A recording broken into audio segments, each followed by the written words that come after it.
Jasper, you're going in the shed, buddy.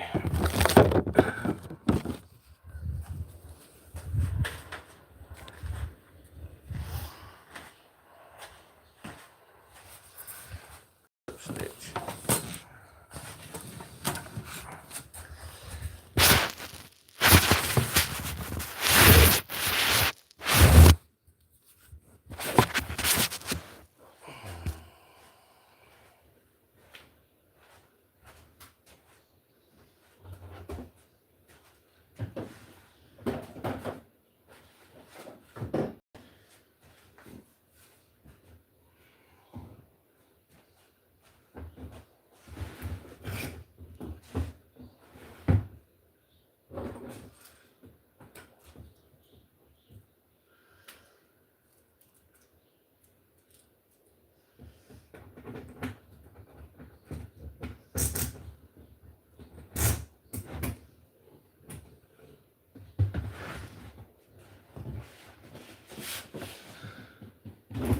What's going on, Soviet Kitty? I'm just getting set up, ma'am. We're going to build another enclosure tonight, a little bit different style. So I'm getting everything set up now to get ready to show that. Sorry about that, Kitty. I hope you're still here, and anybody else that was trying to come in. I didn't realize that it had messed up there on me, but I think we got her straightened out. But I'm just getting things ready here, and we're going to do another enclosure build. Pretty sure y'all will enjoy it. Hopefully we get some more people in tonight. Maybe our problem is solved here. We'll find out in just a bit. What's going on, Tom? How you doing tonight, buddy? Good to see you.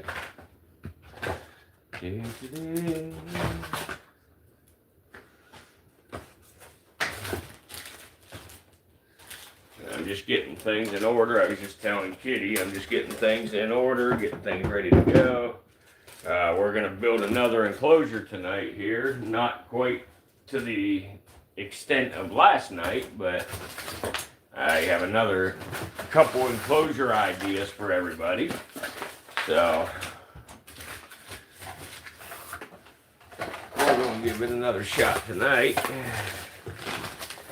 And like I say, with any luck, the streams will be back to working okay. If they're not, after tonight, we're going to take a break for a few days and see if that'll help anything. Tom, I done some research last night, and you are 100% correct. That's exactly what happened to us. So we are going to try a few different things, try to rectify our issue, and when we have enough people in here, we're going to go over some of our new roles. You know, there will be no political talks on the channel. We will keep cussing to a minimum prior to midnight. And basically, we will keep our chat, you know, family friendly. Our chat is the culprit for what has happened. You're extending my to-do list. I'm extending your to-do list. Well, that's all right. Why, is Miss Sue interested in building an enclosure already?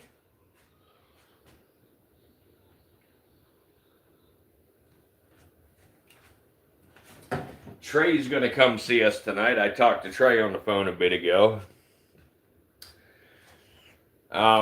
Now, for the enclosure that I'm about to show y'all tonight,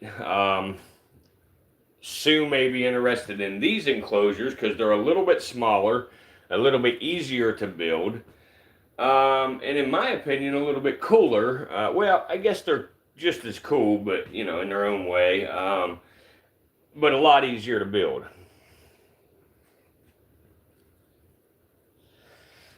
But yeah, we were talking with Trayford on the phone earlier, and he's going to stop in the stream tonight. He's doing pretty good.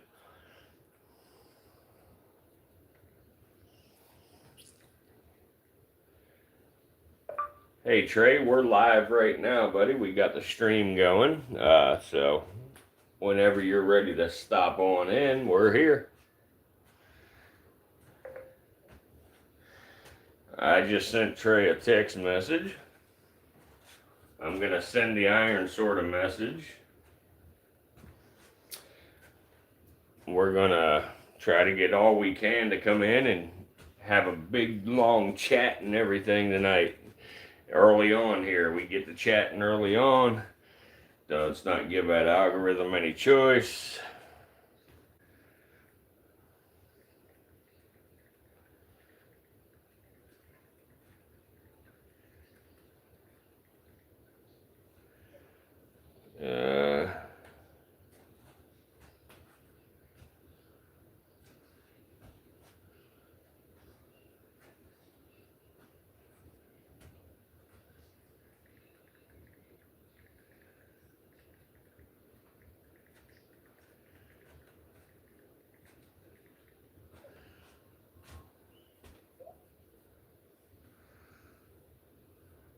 Good.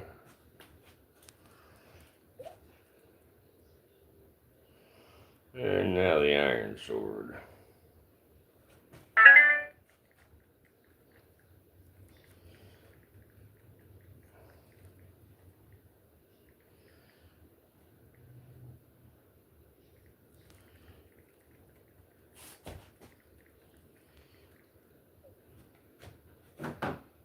Okay. There we go. Alright. I have told everybody. Good deal. Little Peeps girl, how are you? Good to see you. Glad you're here. We're going to build another enclosure tonight. A little bit different than last night. I just am getting everything set up and ready, and I let y'all check us out while we're getting ready. But we'll get rolling with it here very, very soon.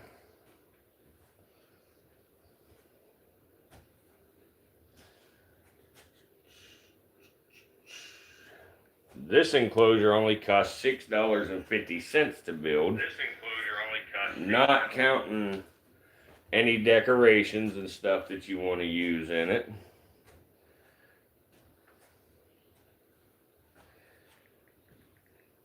And just so everybody knows, the little emojis on the side of your screen, they do help us with the algorithm. All the hearts and the smiley faces and the 100 and all of that stuff. That helps tremendously with the algorithm. So everybody smash them and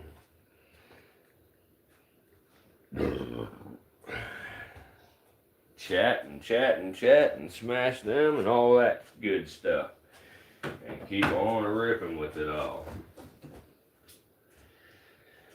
And anyway, so let's see what we got here today. We got this. Alright, I got some more stuff somewhere here. I gotta dig up quick.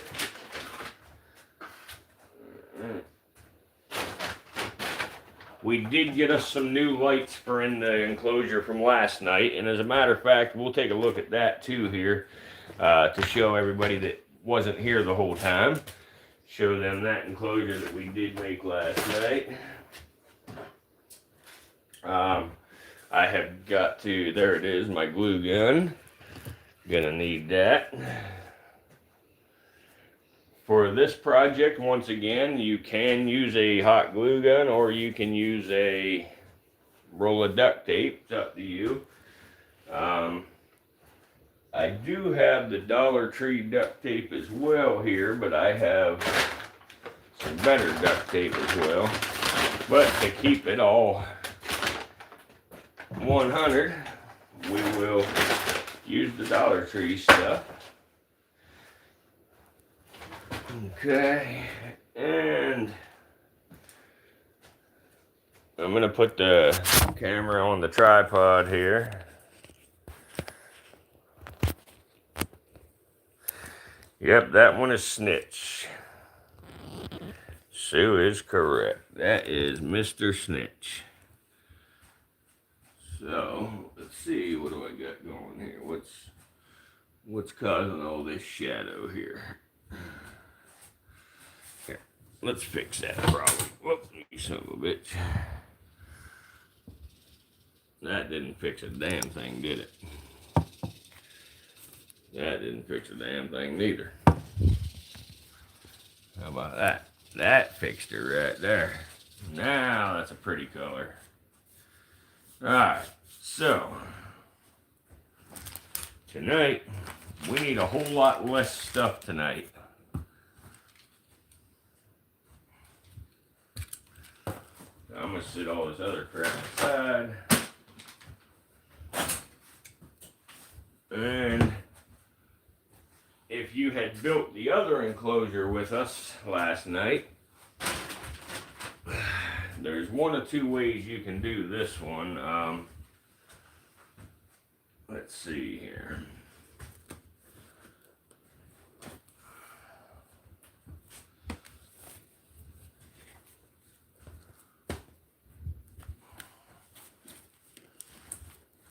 There's actually more than two ways, but anyway, so we're going to use 3 of them there, 2 of these here, and we'll actually probably build 2 of these because 2 different sizes. But again, all this stuff can happen whatever sizes you want.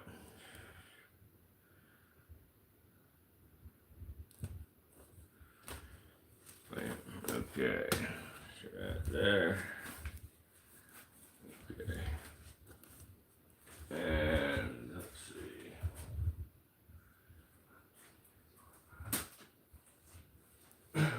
This one here, that one there. Okay. Alright, guys. So I'm just going to show you because it looks like our stream's going to work about how it's been working lately. By the looks of things already. But that's alright. So, all we need tonight is a whole shitload of picture frames, whatever size you choose to buy, and we need a roll of duct tape and or a glue gun and some glue sticks. And you don't need them, but for the hell of it, I got some scissors laying there just in case I get mad and want to stab something. But anyway, so that's the materials we're going to need.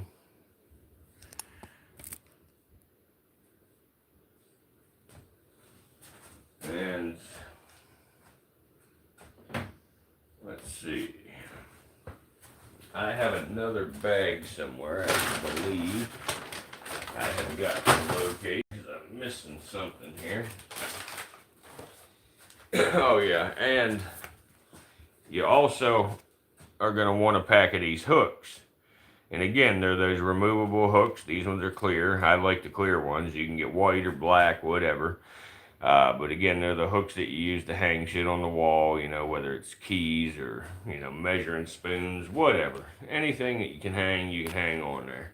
But you'll want a pack of them too. So, our project here is going to take 1, 2, 3, 4, 5 frames. Whether you want to use different sizes or what, we don't need all these at once. This is, like I said, it's going to be 2 different enclosures. But we've got 5 here, we got 5 there. We're going to use those 5 for one enclosure. Right, yeah. And then we do need a small scrap of our board from last night. So if any of y'all build the enclosure that we built last night, you either need a piece of that or you can get away with using an additional picture. But I'm going to use the scrap material.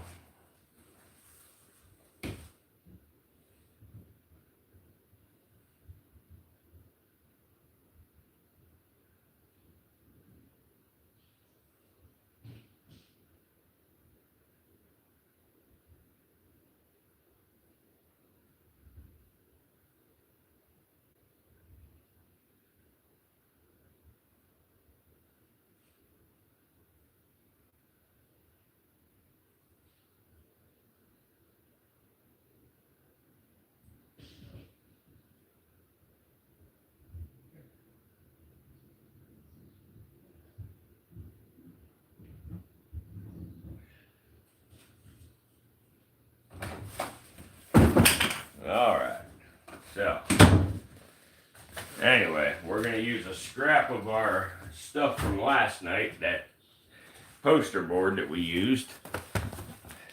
So, again, 5 frames, your choice of size, and a scrap of that stuff. And just for good measure, for anybody who didn't get to see the finished product last night, this is what we ended up with. Let me get some light going for you so you can actually see in it. And again, guys, this enclosure that we built last night, I think we figured it up to be actually $10 if you don't count all the decoration and everything inside. If you count all that, it's about $17. So, but as here's a full view. This is the entire enclosure. This is just a light so you can see. But here's our enclosure from last night, and it's got sliding doors on it. Got little handles to be able to close it or whatever. So you close and open. And again, you guys don't have the lock in that price either. That was the one other thing that we didn't include in the price, because you got to buy 16 of them to get the good price. But anyway, as far as the inside ever goes and stuff, if you want the backdrop, if you want the backdrop, the ceiling drop, all the ground and all of that, it costs you a little more. But when you build this, if you ain't worried about, all this decoration inside, if your parents or you or someone has stuff laying around that you can snatch, you can use. But in the price for the $10, you do get the hide, you get the water bowl, and you get the entire enclosure. So, pretty good deal. $10 to have an, terrarium. So, anyway, thank you, Tom. Thank you. I hope everybody else, will take the advice and build one if they ever need one. And as far as strength, some people might question the strength of it, but that thing is strong. I stacked a whole bunch of shit on top of it last night to show everybody. And actually, we'll just do this real quick.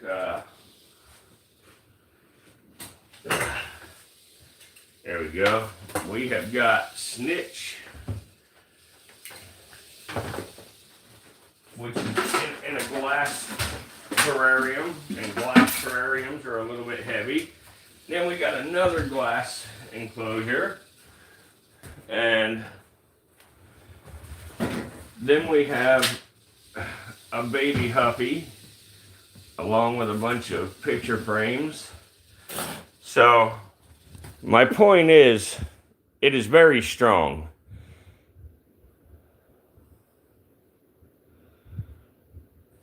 Yeah, you'll have to send me shipping address. But anyway, yes, they are very strong. They will support some weight. You can make multiple of these and stack them together if you have multiple animals.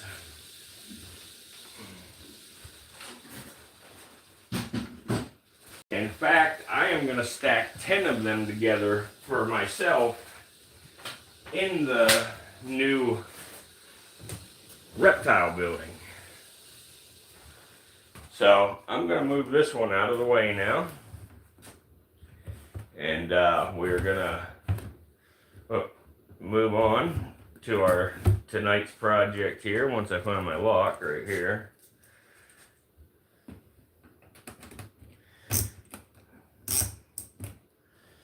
But boom, there we go. Pretty nice enclosure, lightweight, easy to handle and move around. Easy to clean as long as you do the step I mentioned. And for suspicion for today, I actually did pick up some school glue. It don't matter whether you use the clear stuff, the white stuff, because the white stuff dries clear.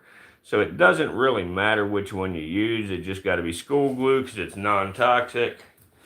And anybody who remembers using this stuff, you can get it on your hands. You can actually peel it off in like sheets. You know, so it makes a nice like plastic type coating. So you would just take a bottle of this school glue, mix it, you know, 50% with water. So dump the whole thing of glue into a container, fill the bottle back up with water, and dump that in with the glue, mix it together. If you need to, you can actually add even a little bit more water, but 50-50 is pretty good. And then you use that with a paintbrush or a roller, just like you would any paint. And you roll that over your poster board, your foam board, or your paperback, you know, foam. And that'll actually seal it up where you're able to spray it with chlorhexidine and wipe it out good. You're able to clean it real easily, etc. Or you can avoid all of that and just use the vinyl backdrops like I do, and make sure, you know, all your surfaces are covered with it, where, you know, you can spray that with chlorhexidine and wash it. But anyway, so for tonight here, we are going to move on to a different enclosure, and I'm going to put Snitch right over here, right where we can watch Snitch a little bit while we're building this, just so he's sort of in the background, and you know, whatever. It's Snitch, and we like Snitch. So we're just gonna do this, and I know he's not real close, but we'll do that, and maybe we'll put another one over there in that area. That way we can see a couple of different snakes while we're working here. Actually, Bob is a good candidate because Bob moves around a lot, so people will be able to see Bob. Oh, Bob, what's up, Bubba? What's up, Bob? Let me take your hide from you, dude. I know you hate when I take yes. All right, there we go, buddy. Okay, so we'll sit Bob over here, so that way he's available to see. Let me get the light back on since I just tripped over it and kicked it all over the damn place. Alright, there we go. And now we'll get the light put up. The light's just to, you know, grab attention if somebody passes through the stream. So, let's see. There we go. So we got a couple of snakes in the background while we work. But thank you everybody for being here and sticking with me through this shadow ban and everything. Appreciate it. It sucks that we're actually got this shadow ban, but that's okay. We'll get through it and we will move on, and we will just be careful what we do on the stream in the future. Move some shit out the way so it don't look so ugly in the background. Alright guys, there we go. So, now we will start opening our frames, and I'm going to build the rectangle shaped one first. One's going to be square, one's going to be rectangle. So, first things first is get all these pictures opened up, and that's when your trusty little dollar store knife comes into play.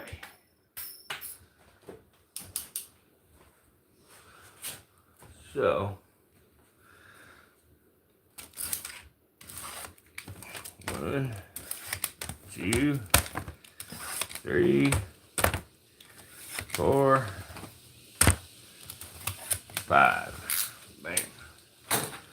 So let's get these all opened up. And while you're opening these, have your glue gun preheating. So, 1. And as you're unwrapping them, you just throw your plastic on the floor and somebody else will pick it up for you.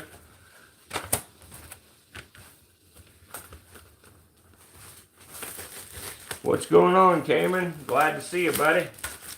Hang out with us for a while and watch us build a couple enclosures, and then we'll do our normal and talk about some snakes here in a bit. We do take a break part way through as well and talk about snakes. Uh-oh. That's no good. I have a busted one, guys, so I will have to go to the dollar store and pick up another one, but not right now. I have an extra for now. That's just going to throw us off on the second enclosure, but we'll make it work just to be able to do this. So we're good. Okay, and last but not least, number 5. So again, we got, in my case, I have 2 of these square. These ones are the same. These ones are the same measurement from here to here as they are from here to here. So this is the same length as this. So they are perfectly square. And then another part that will, you'll have to see that makes sense is we've got this one and this one. The only reason I'm doing gold, normally I would do black on all the frames or silver on all the frames or gold on all the frames. I wanted a contrast for the video. So, when I'm trying to show things, that's the only reason I'm doing this. So anyway, now we're going to take this frame and we're going to sit it right here like this for a second. And that's going to show you that this gold frame is actually roughly a 1/4 inch shorter than the black frame. And that's exactly what we want for this project. So you can make it perfectly square, but I prefer it to be a 1/4 inch shy like that if you can find it that way when you go to purchase your frames. So anyway, now we just got to go through these frames and we got to do exactly what we did yesterday on our enclosure. We bend up all these tabs.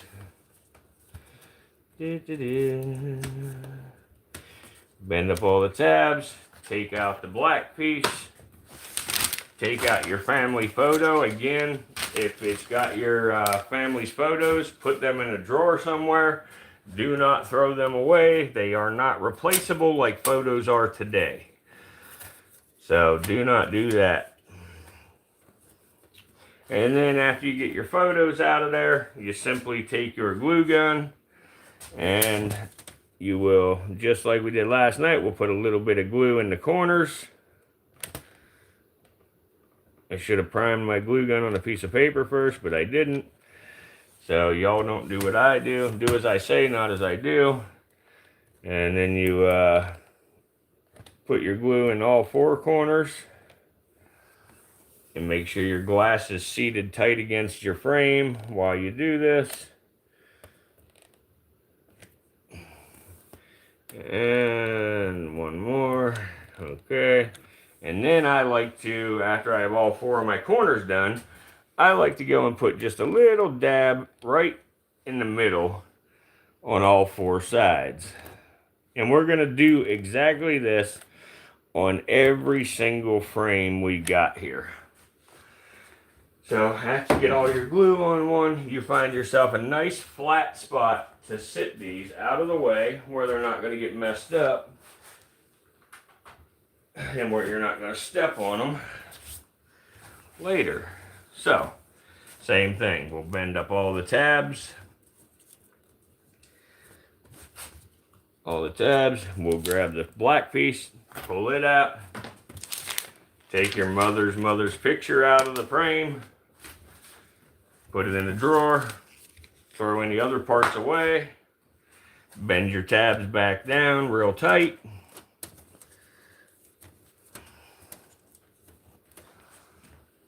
Glue gun again. Glue your corners, just like we did on the last ones. It don't take much, just about an inch. Some of them take a couple inches, but some of them were happy with an inch. So you just put a, and if you only got enough to do an inch and it takes 2, just do it twice.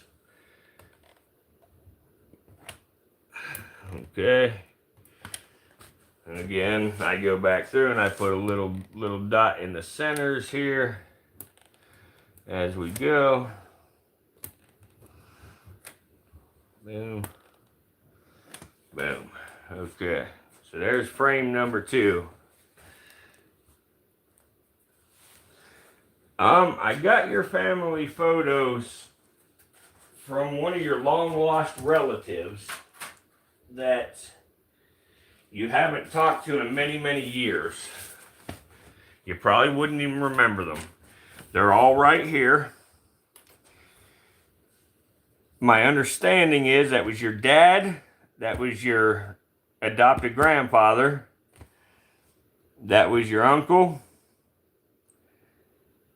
that was his wife, but also your aunt. And then that there was your grandmother.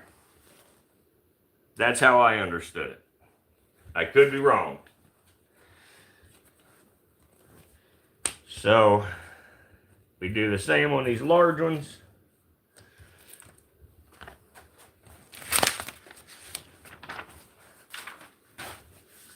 Okay. Now, same old thing with these frames. The glue in the corners. Come on, guys, get this chat ripping. You guys chat like hell tonight.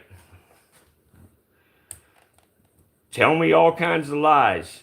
Tell me sweet little lies.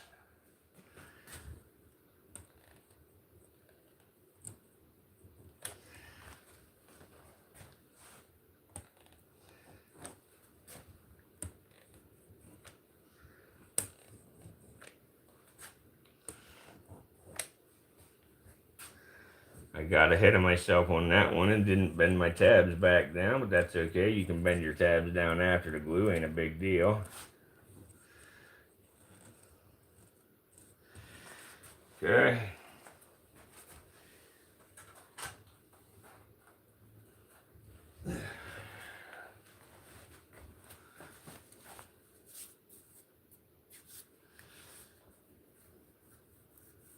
Well, happy birthday, little peeps girl.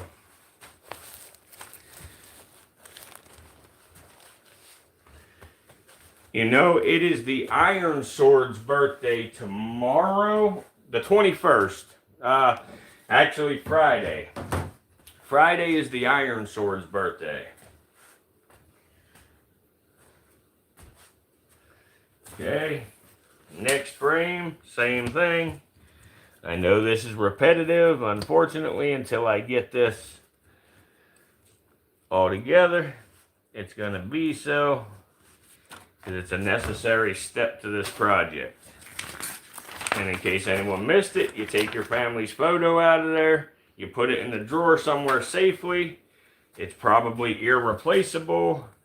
Photos were not digital back in our day. And then you commence to use the frame.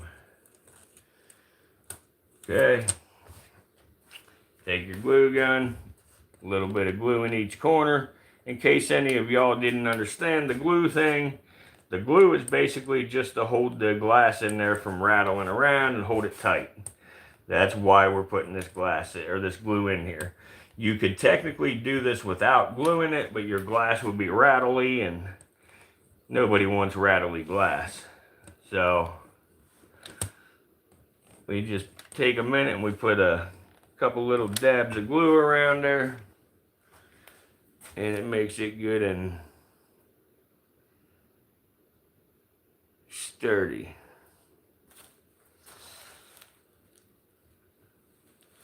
Alright, what's up, Keon?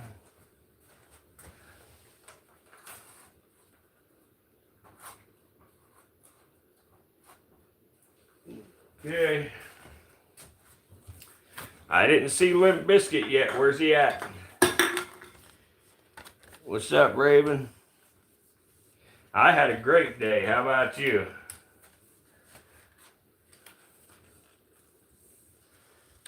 Awesome, awesome, awesome. Okay, we're on our last frame here. So we're actually, since I have that broken one, I think I'm going to go ahead and use the broken one for something. here, but because, you know, only being $1.25, you know, it ain't worth my headache to, you know, go return it or nothing, so.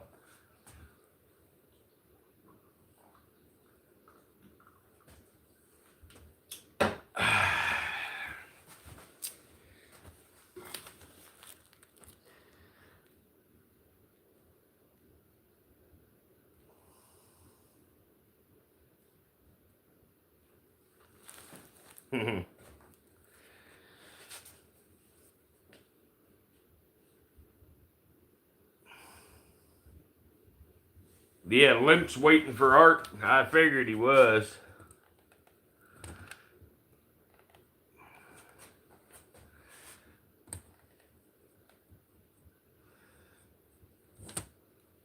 I used to catch Limp Biscuit coming out of Art's trailer late at night down there on my property.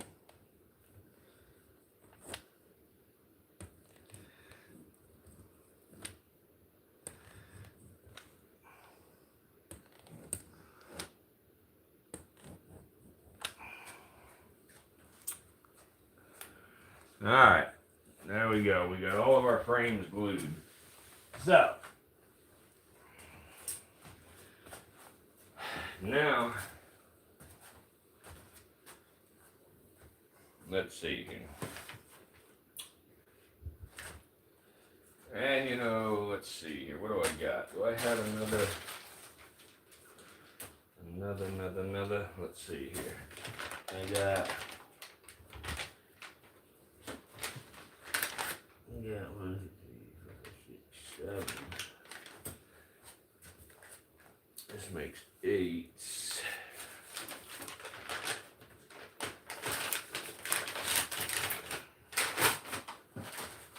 Okay, so, oh, wait a minute, there's some more. There's some more, I knew I had it. There we go. So yes, I need this one right here. And this one goes in the box. Okay, there we go. Now we're in good shape. Maybe. One last thing here, guys, and I'll be with you. Because we have another enclosure we want to make tonight. So, well, actually, we'll probably save that one for another night.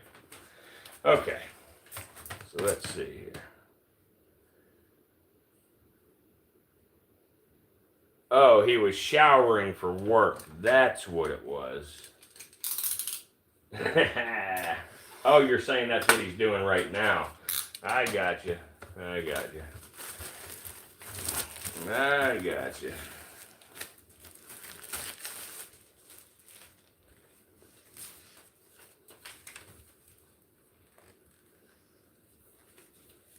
Don't give me that you've never been bad in your life shit. You ran from the police and ditched a taxi with your friends one time. That's the only bad thing I ever recall you doing, though. That one time.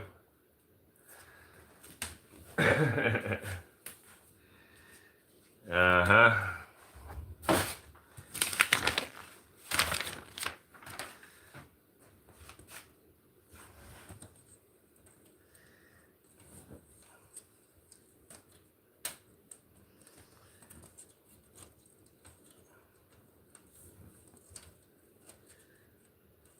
Alright, so this one here I'm going to do a little extra glue on, because this one here, you don't need to have this final frame. You can use a scrap of the material from last night, but I'm going to use this one because it was broke, so I'm just going to use it.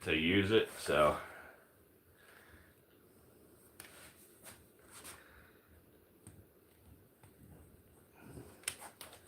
yeah, that's that night you and your friend decided to run out there to Conway and get a taxi, get out the taxi and run without paying the man, and then hauled ass. You guys were idiots. Idiots. You're lucky you didn't get arrested for that stuff. I mean, my God, that was dumb. You guys thought you were cool, though.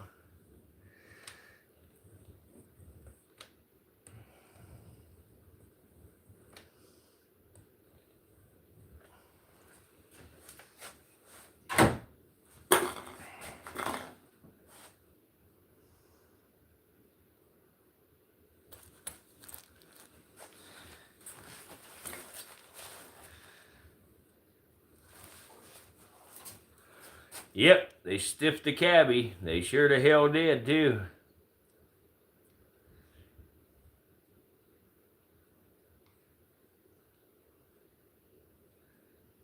Oh, yeah, that's part of being young. It is for sure. But I got on her case about it when she done it. She got in trouble. And, you know, she ain't never done nothing stupid like that again after that one. And I'm glad. She was pretty good, actually. So, you know, ain't none of my kids ever did anything real bad when they were young. My son got arrested a couple of times, but it's all been since he's been, you know, 21 and 22 years old.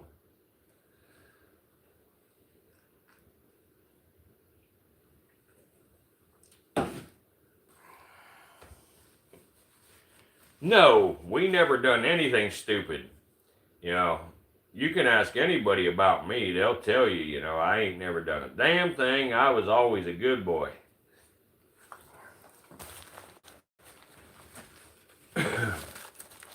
I didn't believe in doing bad stuff.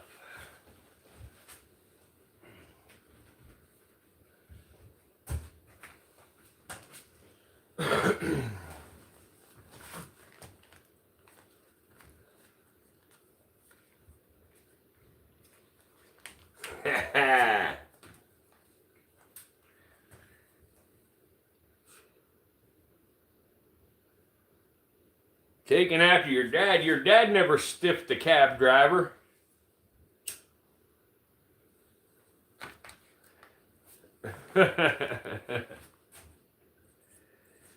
You know, you run from one state to another one time,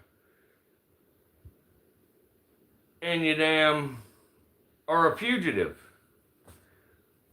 You know, you can build cabinets for 25 years and you're not called a carpenter. Like, what the hell?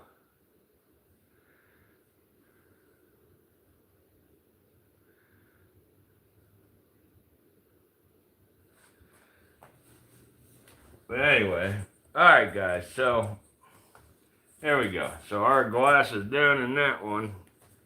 So now here we go. Here comes the easy, fun parts. So first things first. We're going to get our frames picked up off of the floor where we had them sitting and glue drying.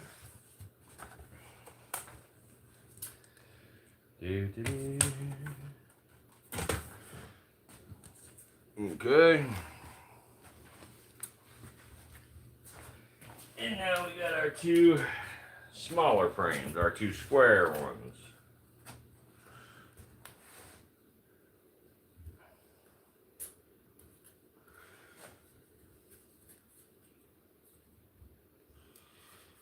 Okay.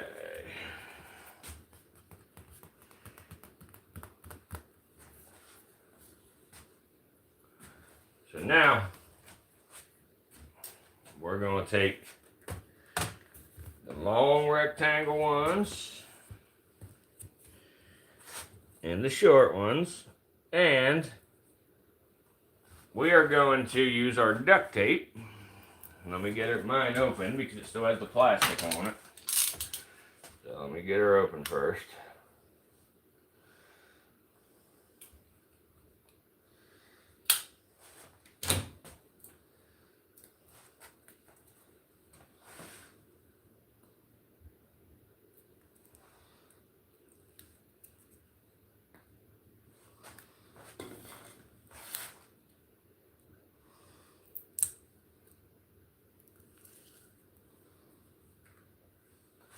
Yeah, I don't know why she worried so much about that snake. You know, that snake died when I was up there visiting, and I put it in the freezer, and she acted like that snake was going to be able to bite somebody when it was frozen solid.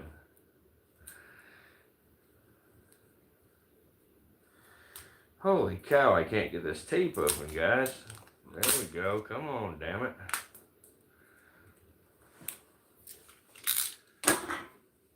Well, guys, it's blatantly obvious our shadow ban is still in effect. They got us.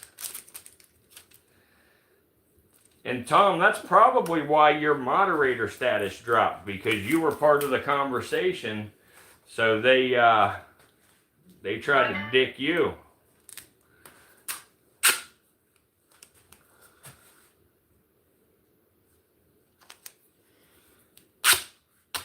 Yeah, a snake when you're heading for some ice cream. It's sweet and sour, right? Sweet and sour. Ain't that what Sue said? Sweet and sour. Alright, so now we're just going to measure us a piece of tape. As long as that frame there. And then we only want it just as wide as the two pieces of frame. So we got to rip her down the center. Right there. And now we take this and we tape it just like so. Boom. So now, boom, there we go.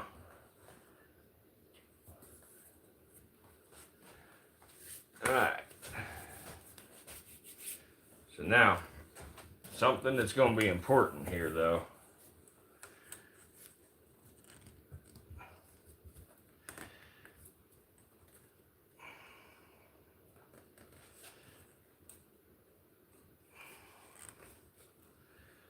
Okay, so now, let me try to turn it where y'all can see. All right. So now we're going to take our other square one.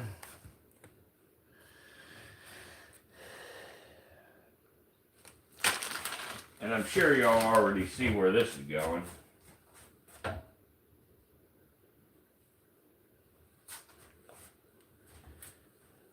Hey, Iron Sword, you can tell everybody that I ran from the law. I told everybody my story already of how I got here and everything. So it's okay that they know. Of course, everybody knows, that it's squared up now, so it's not a big deal. That's why it's okay to say something nowadays. Back when you were a little kid, it wasn't okay to talk about it because I was still running from the law. I hate that it was that way, but it was, so.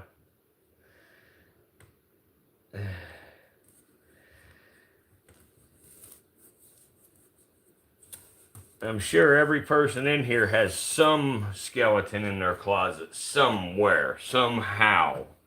And if they don't, they're a better man than I. That's all I can say. Alright, snakes, I gotta move y'all here. Little snakies. Come here, little speckles. Come here, guys.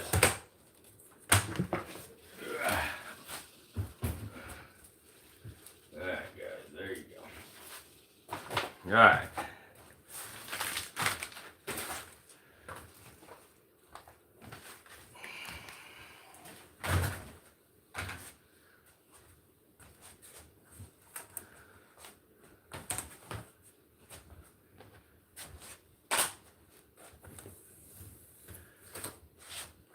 Alright, so now we take another one of the long ones and we get it set on here. Same way we just did the others, and then once I get this taped on here, I will show you exactly how it is laid out here. Let me find, there's my tape.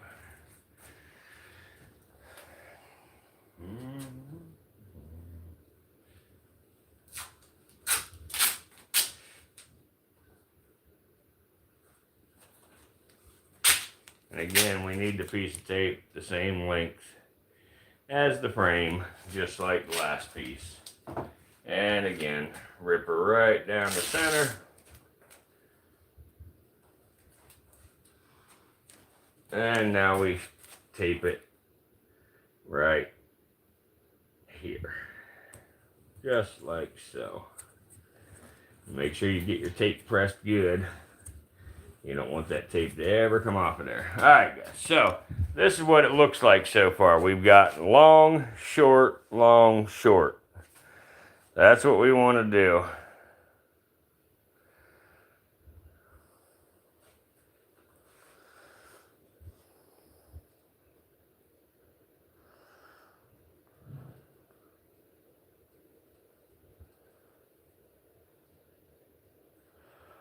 Well, we can bring them a baby snake for sure.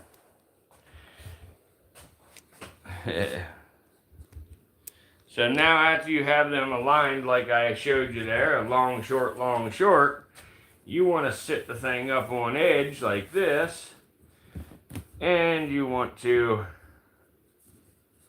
fold it all up into a square like that. So now that just leaves one corner that is not yet put together. So now we're just going to take our other piece of tape that we just, from the last one that we ripped in half, we are going to take that and we are going to tape our corner right here. So, and guys, when you do yours, have it sitting on a flat surface somewhere, you know. That way you don't have any guesswork if it's even or not and all that. I'm just working on the bed to be able to show y'all. But the best way to get tape in a corner real good is to actually fold your tape backwards. You know, like that, and try to put a crease in it. And after you have that, then it's a little easier to get it worked into the corner. So I always like to start whatever if it's got to have a flush edge like this does, I like to start on that flush edge. So I will actually sit mine down just like that. And let me get this tape on and I'll pull the camera back up where you can see real well. So we've got that, so now just to show y'all, right here's how I have my tape. I got it on part of the frame now, and now I'll try to adjust this camera up some so you can see this as I do it. There we go. And now I'll just take this frame, and again, you got her flush on the bottom but not the top. So we'll just get her touching there, and we'll get her. Oh, I touched too soon. There we go. Fold that tape back out of your way a little first. I just screwed myself up. There we go. Okay. Now, again, we'll touch the corner and the corner. And now we'll get that tape pressed in there, holding it good. Boom. There we go. So now we've got that all taped, and now something I had showed you in the beginning is I showed you that we have a 1/4 inch difference here from this frame to this frame. That's going to be our top of this enclosure. So we want to flip it upside down right now, like that. Okay, so now we're upside down, so this frame and this frame's flush now. Now,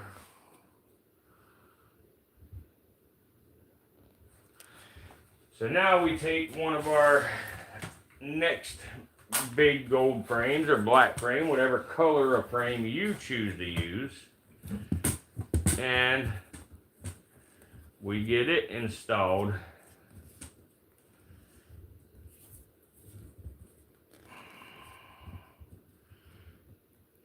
on here. So I am going to take mine, I'm going to sit it upright, and I'm going to take this frame and I'm going to put it down in from the top like this, where I can push it together.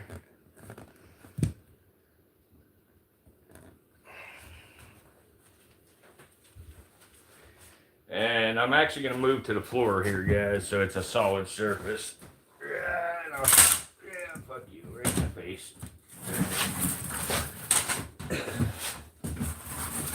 Okay. There's that. Okay. There we go. Now I'm on a solid surface. So now we're going to get our glue gun and a fistful of glue sticks, probably 2 or 3 of them. And we're going to get the gluing.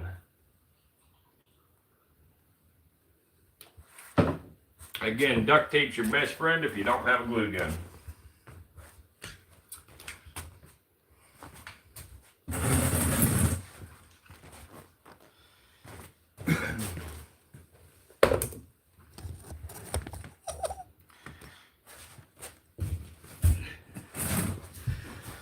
Alright, so the first thing you want to do is make sure your box is pulled tight, and you want to get one edge glued first. So you'll get a bead of glue down in there. My suggestion is get that glue started and sit there and hold it for a minute and let that be dry so it ain't pulling apart on you as you're trying to seal the rest of it. And again, I'll show you down in this thing after I get it actually stuck and set and everything here.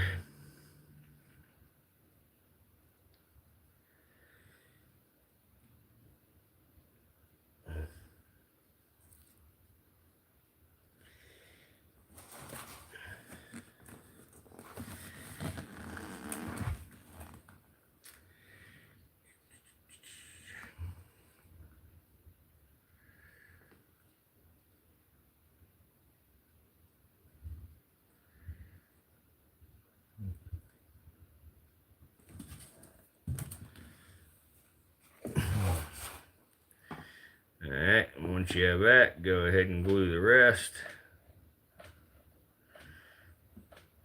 Make sure you're using a bunch of glue on this son of a bitch. You don't want it to come back apart. You want her to be together permanently. So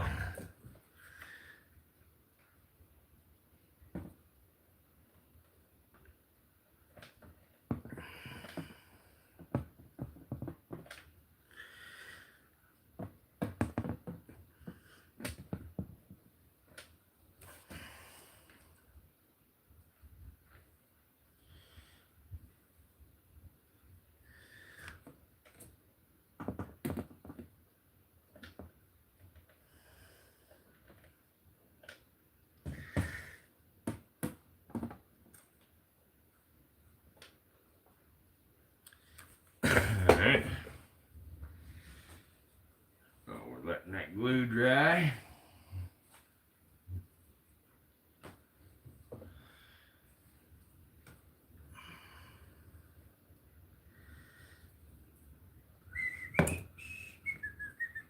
So we're going to let that glue dry just a minute. That way we're able to pull in tight on the other two sides before we start gluing. But to show y'all what I've done, I have glued this edge and this edge right there.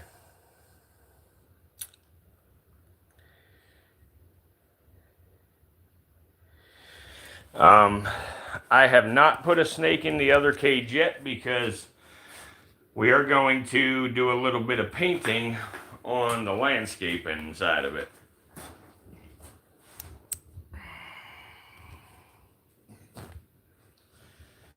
There's Snitch and Bob. Huh, Snitch? What's up, Bubba? What's up, good boy?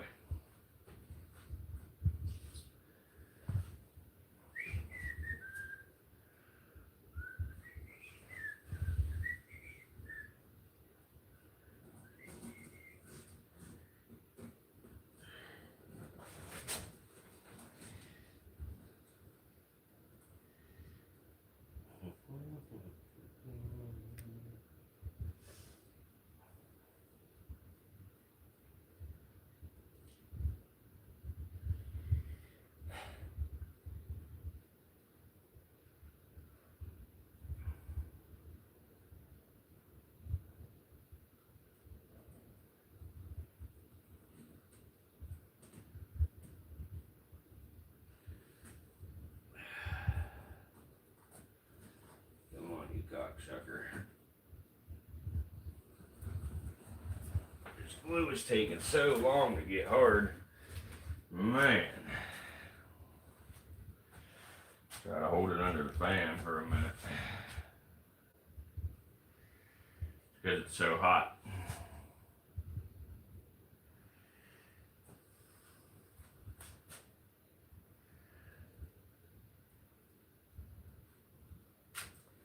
Well, get a bearded dragon then. Go ahead and get one. Why not?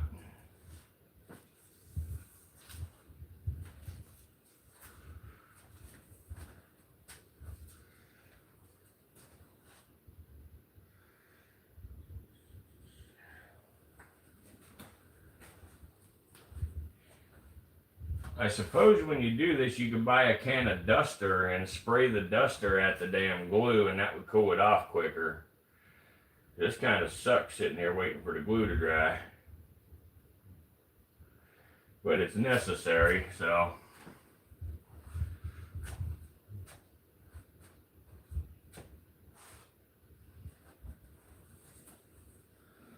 Alright, so I think we got that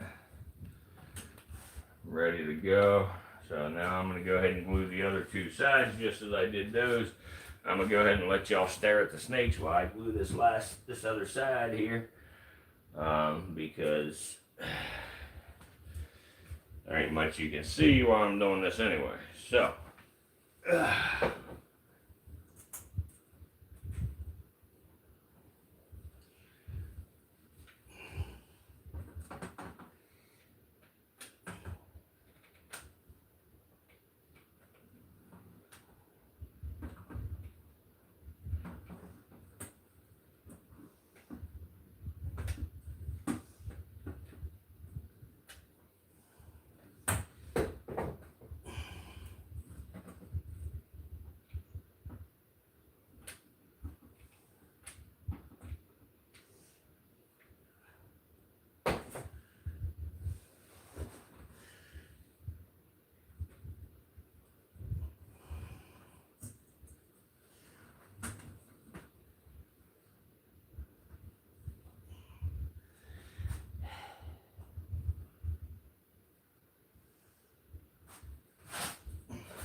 After this dries, I got one more side to glue, and we're ready to go on that part. And then we will do the lid, and then we'll put a little bit of decoration in it and see what you think.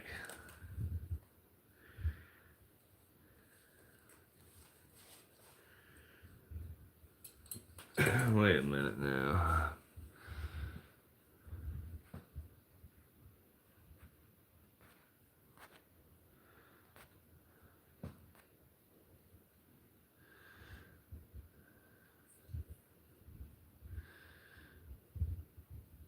What was it?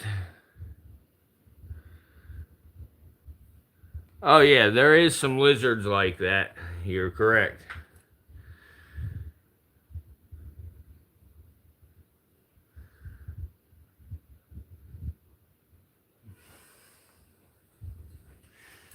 No, I actually brought frogs and lizards up to you guys. I brought anoles and tree frogs to you.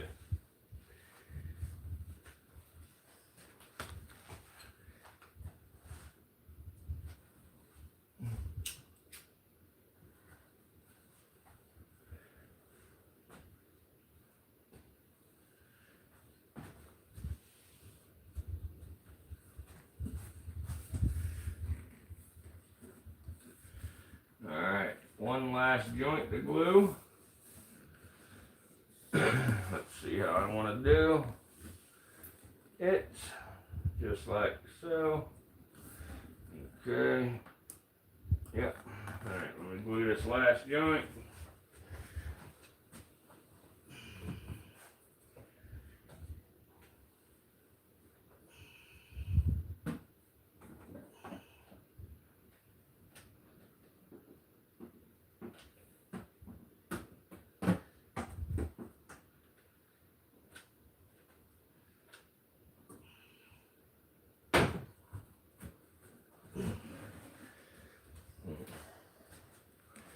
And once this joint's done, we actually are done gluing them joints, and then we can move on to the lid.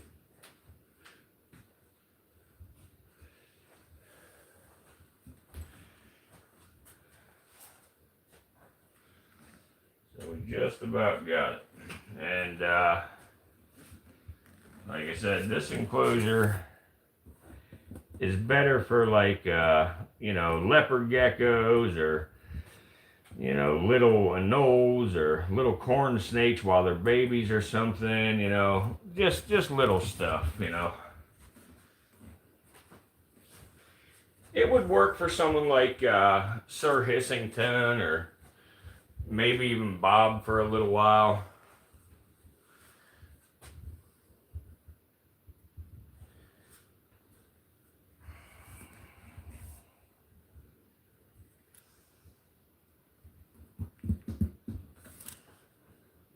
Alright, so anyway, guys, so at this point, this is what you should have. You should have a glass box. And now we're going to make us a lid. Now, when we make us the lid, it takes a little bit more effort.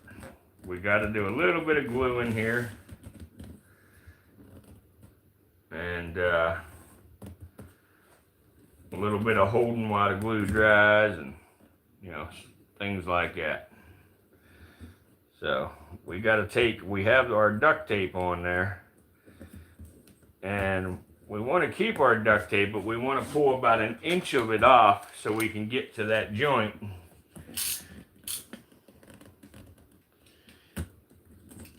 There.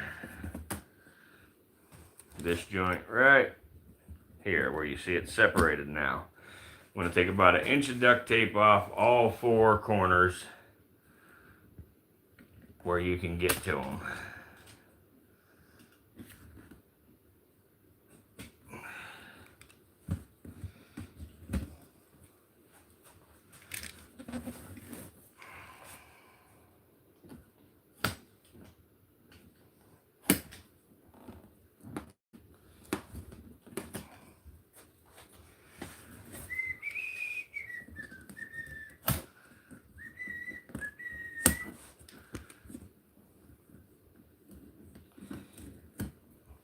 Alright, so now that we got that, now the objective is to take your corner, and you want the corner of your frame, instead of it sitting on the outside, you want that gold frame, or this long side, if you will use all the same color, you want the long side to actually be pushed in a little bit like that to the other frame. You don't want it out that far, you want it to be in a little bit. Okay? So what we do in that case is we take our glue, we push it where we want it, and we hold it there, and we put us some glue on there. And you don't want to get carried away, because the more glue you use, the longer it takes to fucking dry, or freaking dry. So then you hold it, and you can blow on it or spit on it or whatever it is you want to do. But you want that glue to dry, and you want to hold that while the glue dries so it don't pull apart on you.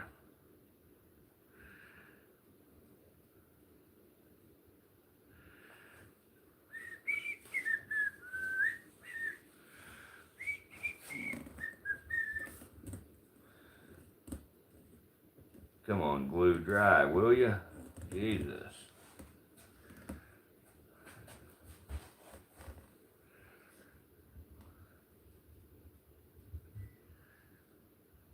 After this joint, I'm going to go get some ice cubes, because when I put glue on these last couple pieces, I want to just stick an ice cube to it and cool it down quickly.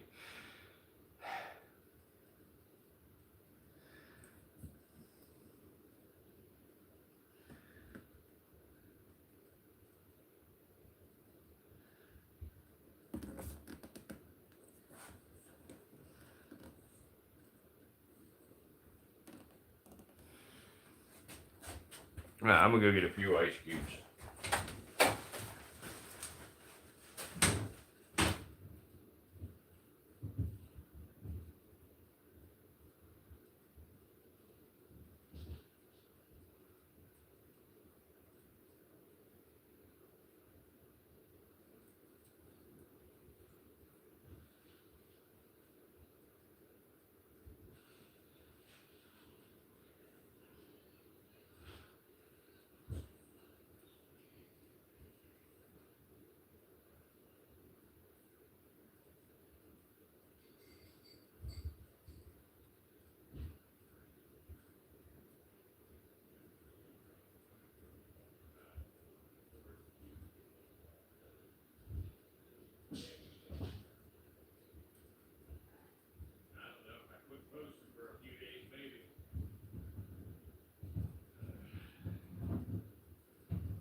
Now I got a damn ice cube, so we're not going to keep fighting this shit like this.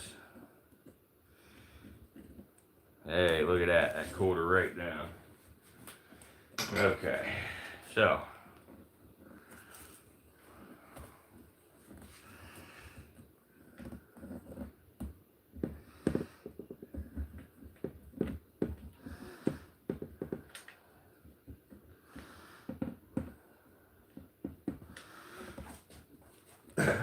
Ice cube.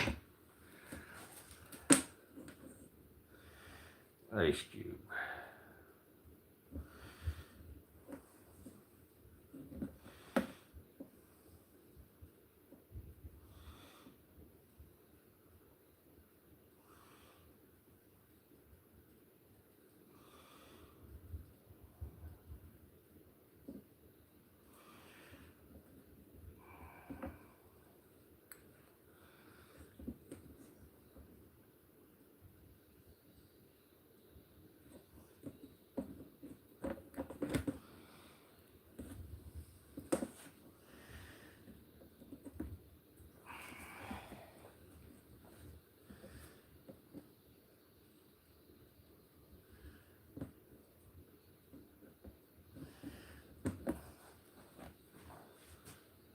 Alright, next corner. Same fucking thing. Same freaking thing. I'm sorry, guys. I can't help but cuss now.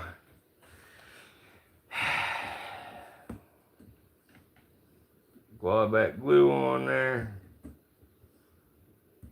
If you don't feel like waiting forever and sitting there and holding it, get you some darn ice cubes.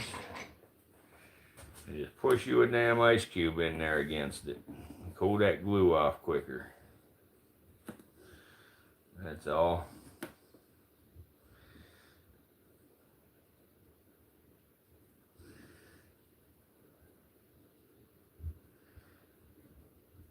That speeds her up a lot.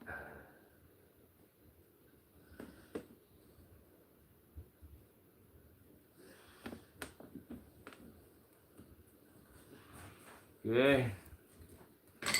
2 more corners we're going to do the exact same thing with.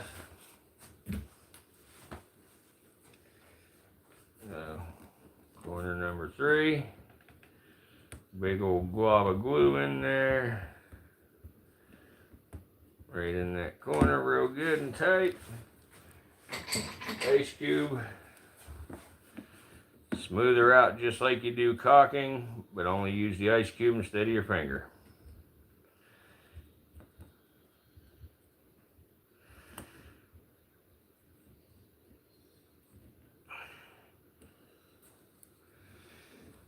And again, you could probably get that air duster while you're at the Dollar Tree and just use air duster because that comes out really cold as well. You could spray it at it and that would cool your hot glue off quicker.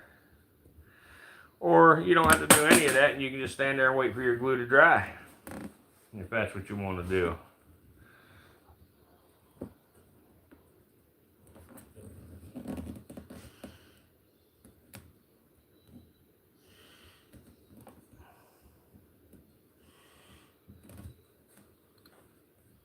Okay, one more corner. One more corner. Push her together. Glob her with glue.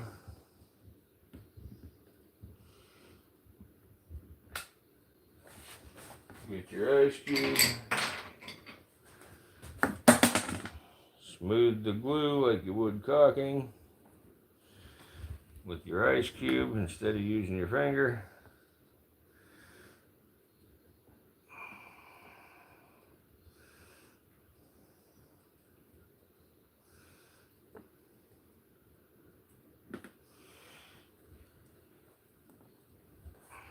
Yeah.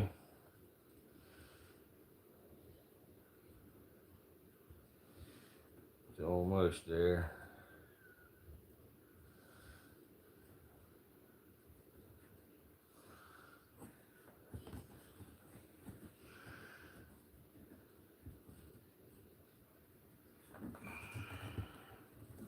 Alright.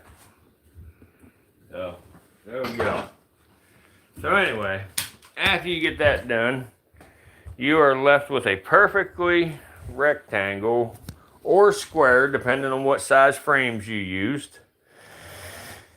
And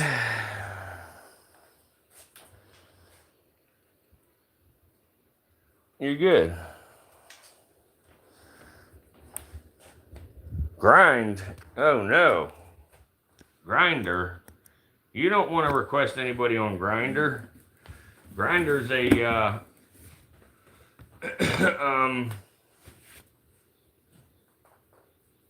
adult site for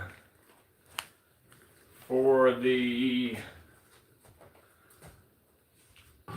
sexually challenged. Shall I word it? I don't know how to word it without being offensive. Unless it's something different.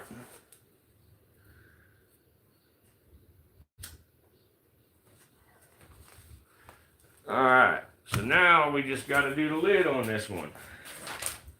So to do the lid on this one, we need to take a piece of our trusty old duct tape. Okay. Let's see here. Which end do we want to do first here? Right here. Okay, so yeah, right here. Okay. So, we need a piece of our duct tape. Let's get that. And our duct tape, we want a piece as long as the gold frame. Exact length of the gold frame. And then we want to tear it down the center so it's only half the width of the duct tape. So let's get one the right length.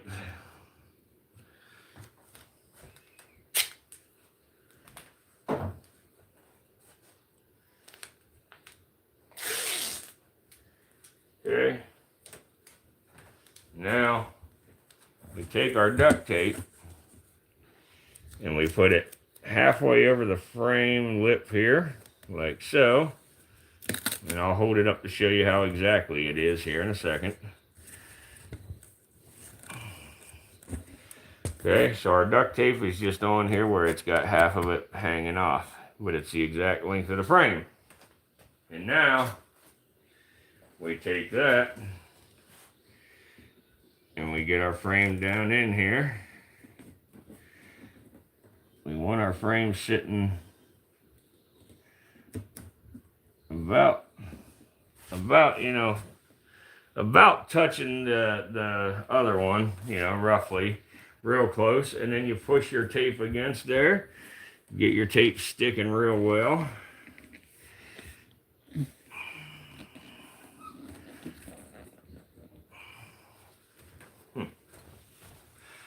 Like that.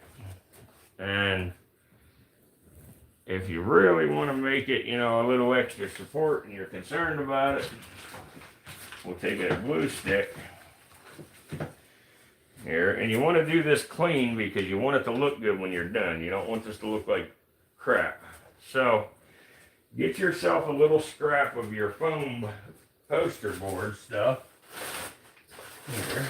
Cut you like a little triangle out of it. Like, I'm going to cut one to show you what I'm meaning here. Or a little square is even fine, but I like to just have a triangle because it gives me a couple of different angles, and I'll actually cut it rounded on one of them angles. Okay, so basically you just cut you a little triangle. You'll have a rounded edge, you'll have a square edge, and you'll have something in between. So now what you want to do is take your glue gun and right in this groove right here, which backs up to your duct tape, just take your hot glue and put you a little consistent bead in there. You want to work kind of quick because you don't want this shit to dry and look ugly. So you want to get a little bit of glue in there, and then you'll take your triangle, put your triangle in there that you just made, and pull that glue, scraping out any excess. So you see all the excess it pulled out. You just want to pull that excess glue out, and now you want to leave it alone till that glue dries. Do not open, do not close, do not pass go, don't do shit. Just let it dry. Okay. So we let that dry, and while that's drying, we can get our hooks wherever we put them. Where do we put our hooks? Right here they are. These are our key hanging hooks. And again, these ones here that we got today are a little bit bigger. But we're just going to take one of them. And again, we're going to cut the little pull tab here. We're going to cut that off because we don't want that. We're never going to pull it off of here. So we just cut that off of there. Get it gone. And then we're just going to take the adhesive protector off of there, and we are going to find roughly the center of our enclosure on the front lip here, and that's roughly right here on mine. So we're going to just stick that little hook on there, and that gives us a thing to open the lid. Boom. And now we have a complete little bitty reptile enclosure, guys. And it's only $6.50. That's like a sore dick. You can't beat it.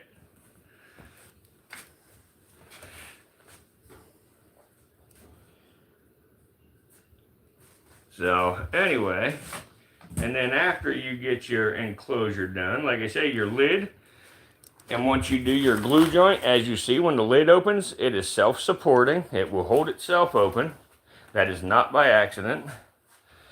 But you have yourself a enclosure. And if you use all black frames, it looks even prettier. But like I said, I wanted contrast so you could see on the video from one frame to the next what I was pointing out. But then you'll go around and you'll clean it up, get all your little pieces of hot glue off that, you know, left the stringy stuff behind and stuff like that. Get that all off of there. And then let me grab something here.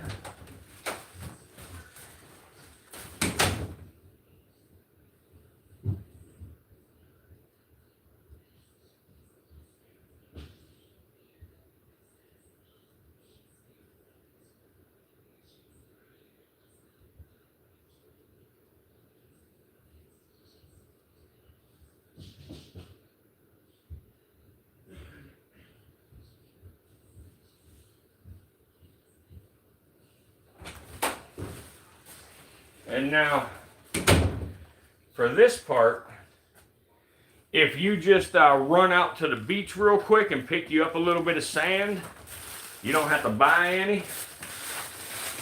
So, and if you don't want to do that and you don't mind buying it, you can go ahead and go over and buy it at Lowe's or something.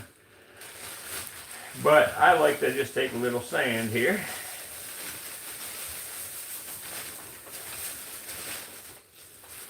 Put me a little tiny bit of sand down in there.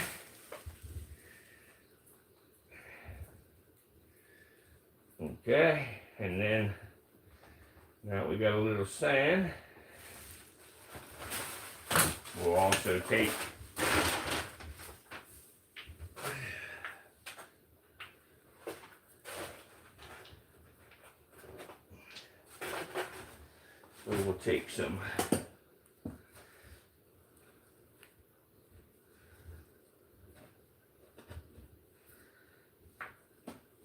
some rocks. We'll put a little bit of rocks in there.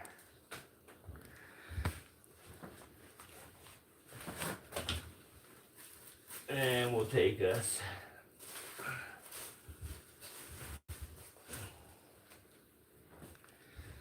a little bit of green shit and throw in there.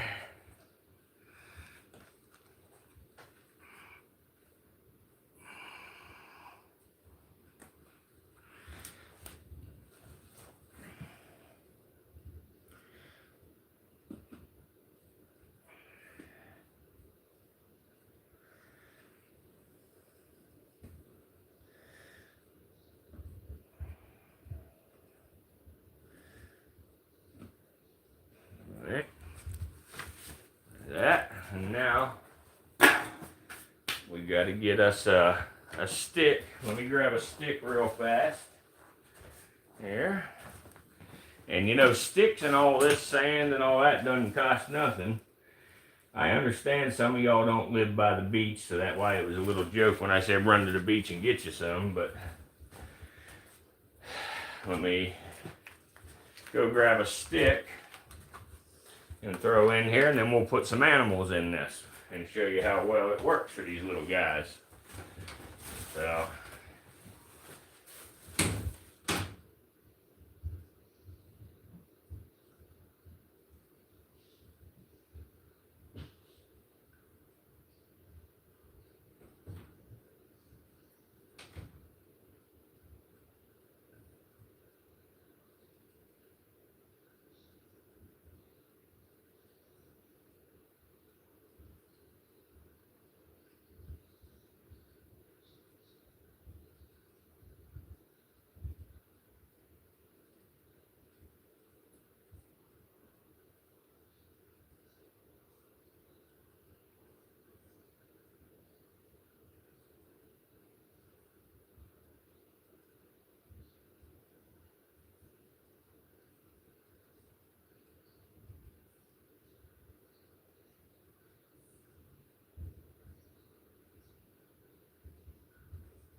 alright.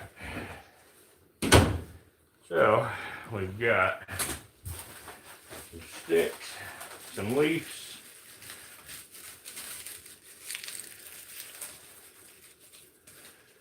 Alright. So now let's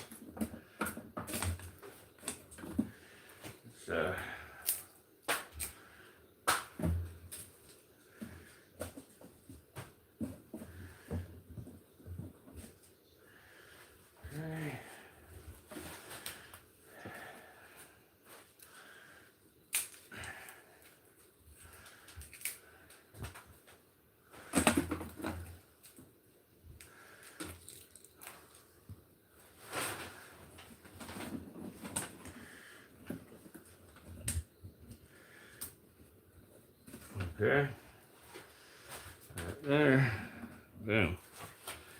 All right, now the last thing we got to do is put in a water bowl and a food bowl.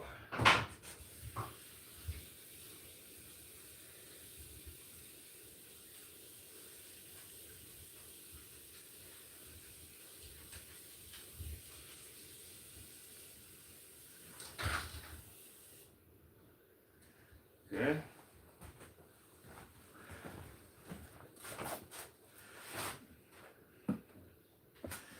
Water bowl, food bowl. Okay, and now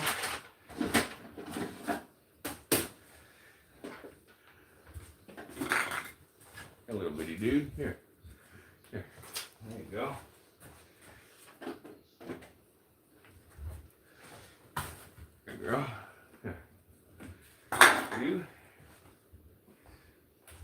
Okay. We got 3. Now we've got 4. Okay. And now, there we go. Booyah. Let me take this out of the holder here. Okay. There we go. All right, guys. So now we have a complete $6.50 365-degree enclosure. And it's actually more like a 3D enclosure because, of course, you can see through the lid as well. Ta-da! So anyway, guys, that's how you make a cheap-ass enclosure that is strong, solid, durable, and easy to clean. Thank you for that, fish. I appreciate it. Glad y'all like it. It's another simple enclosure that you can do. And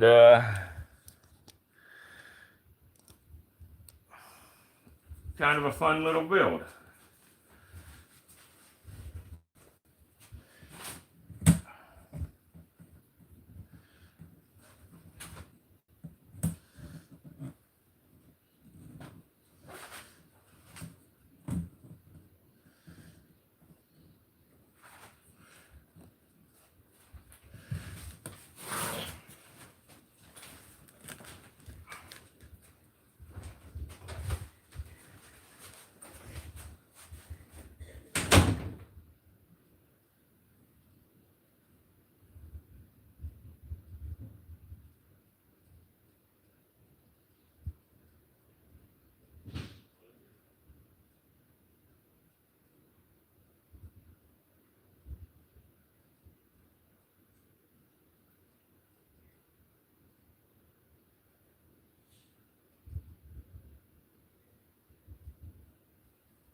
Whew.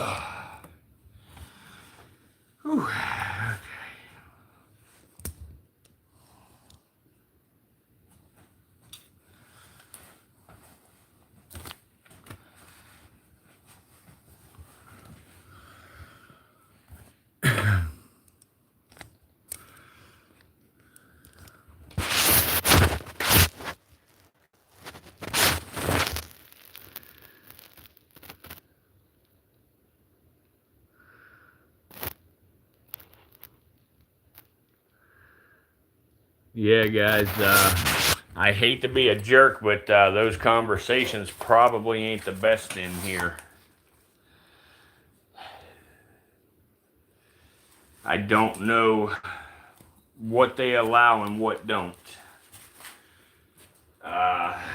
So it sucks. I really hate that. But they have put a hurting on us already.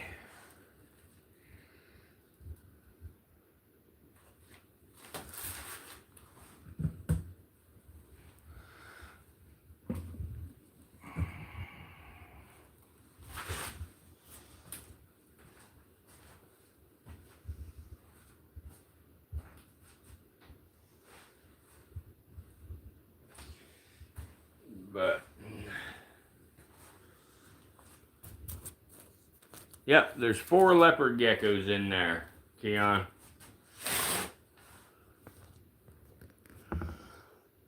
Yeah, we got 4 of them right there. You can see the 2 albinos. And then another one way back there. And the other one is on the right side back there. There you go. Now you can see them all 4 at once.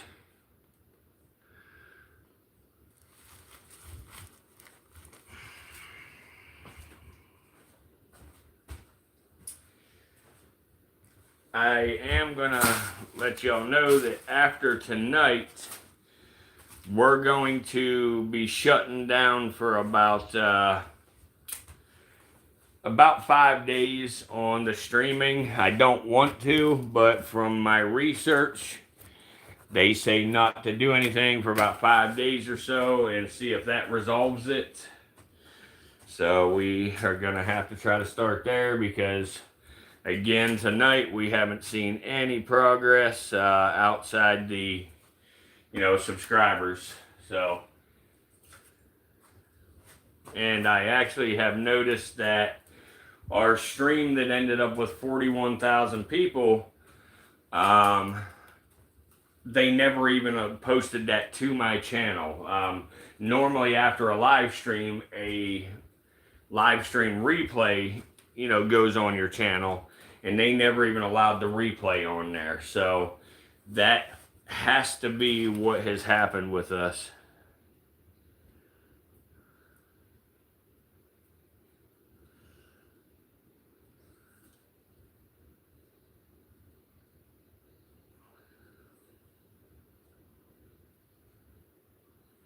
Yeah, unfortunately, Trey, they get mad at stupid stuff. It makes no sense, man. I mean, our conversations the last time was similar, and they got mad about it. So I don't know, but yeah, this enclosure for $6.50, well worth it. Pretty nice deal. Hopefully somebody can use this idea, and make themselves some enclosures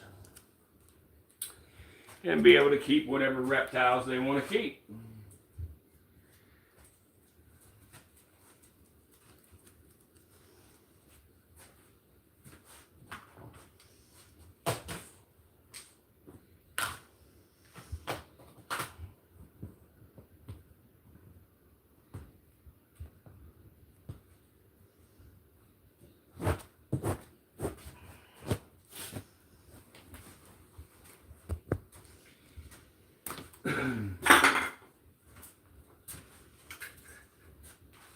If for some reason we cannot get the shadow ban lifted on this channel, we will be starting a new channel. Unfortunately, we have to start from the ground up, and we have to get 50 subscribers to be able to go live.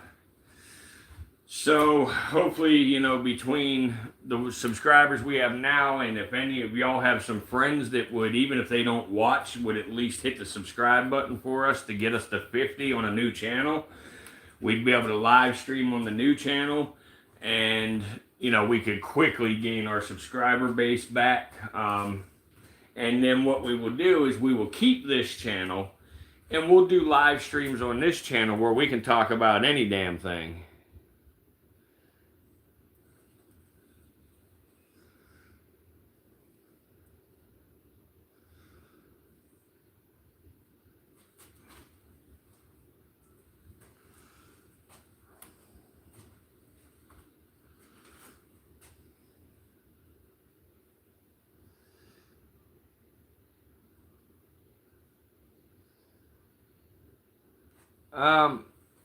Now the mealworms aren't too big, you know, they'll crunch them up and stuff. You know, they could eat a damn cockroach bigger than their head, you know. So you feed them mealworms, superworms, you can feed them crickets, basically any type of insect, you know. They'll eat almost any insect you can put in front of them.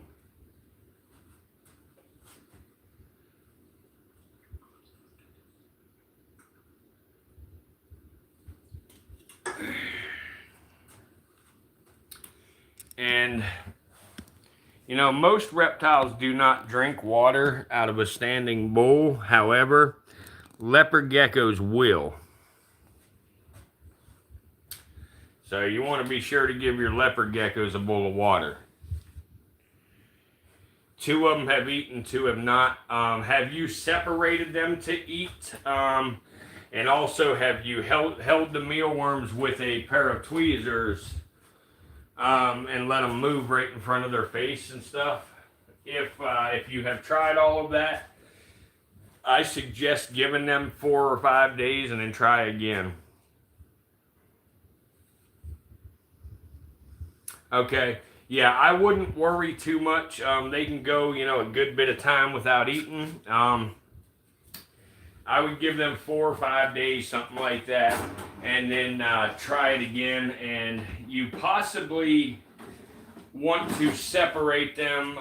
Well, you said you already have now, so as long as the ones that were being bullied, if they are the ones that are not eating, I would say, you know, yeah, just give them time to relax. You know, they're probably stressed out. It's a new environment for them and everything.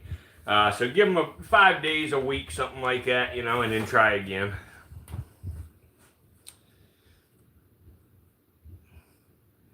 Yeah, exactly, Trey. Yeah, that's what I'm thinking. Stressed out, new area and everything. Yeah, if he's one of them, that's all it is. So just do what I said. Give them a week in their new environment. Try not to handle them, you know, or mess with them at all for that week. Let them settle in and not, you know, have to worry about anything at all, and they'll start to eat. Don't stress it.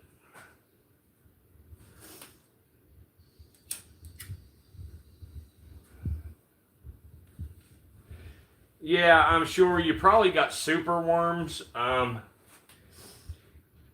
But that's okay. You know, the worms ain't a problem. If you have to, I mean, if you feel like that's going to make a difference, which I doubt, maybe get you some skinnier mealworms, you know. But I don't really think the size is any concern. I think it more to do with, you know, just being stressed and settling in.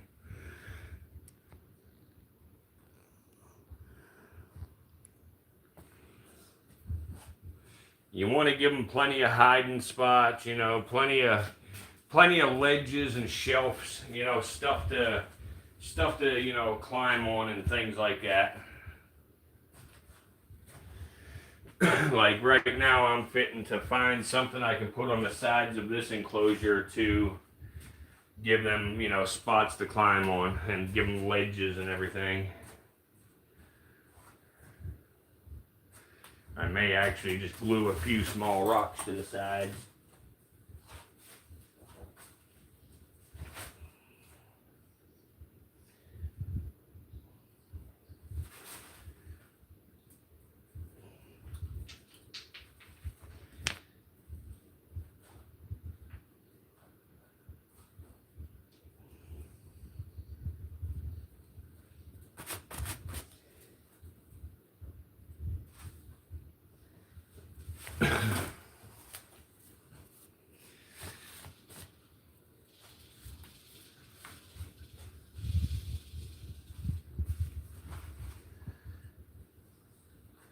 They look about like these. These ones here are young adults right here.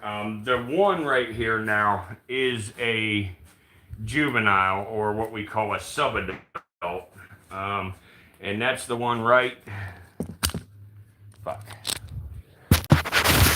The yellow one right there is a subadult or a juvenile.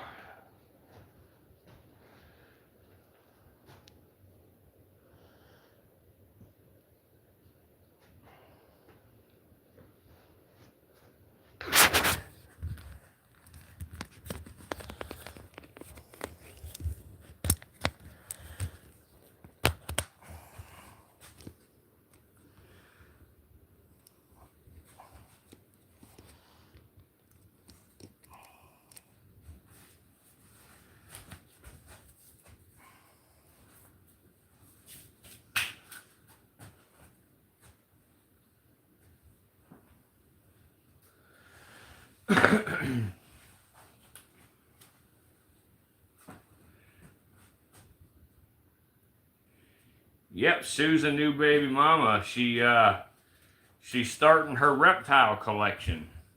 She says that this is all she's getting right now. But we all in the reptile trade know exactly how that goes. And every one of us was only getting the first reptile we got.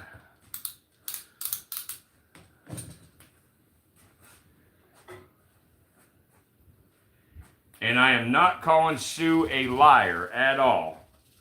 We are simply pointing out the fact that people always get more. Yep, next is a ball python, the Iron Sword said.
Come here, little dude. Here.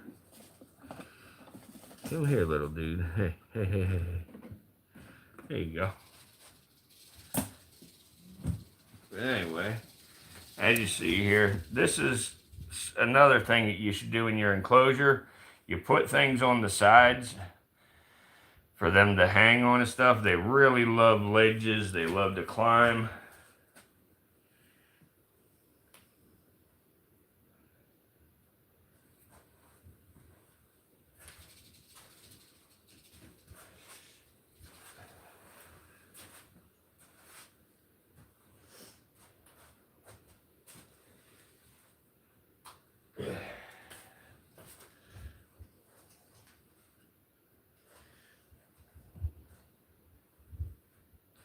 Control yourself, Trey. Control yourself, son.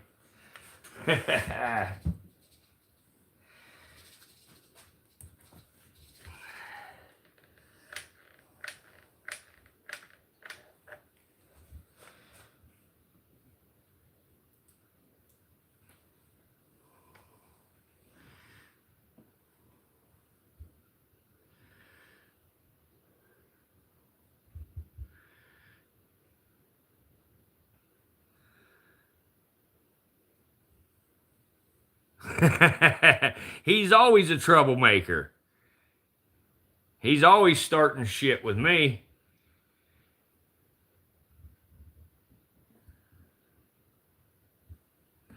You know, to be honest, guys, I agree.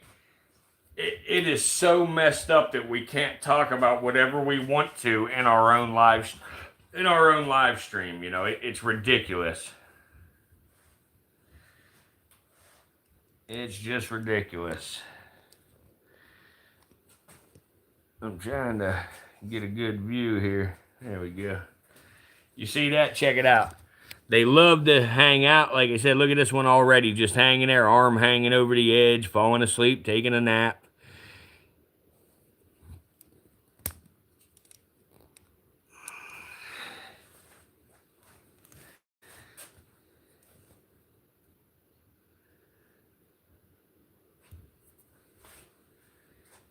Wow. Here, little guy. Here. Let's make sure this glue ain't hot. Here, come here. Here, look, little dude. Here, look, little dude. Hey, where are you going? Come here, little guy. Come here, little dude. Here, come here. Here, turn around. Turn around. Here. There you go. Look at that. Look at that, guys. Hey, look. Look at that, guys. Come here. Come here. Look. There you go. Look.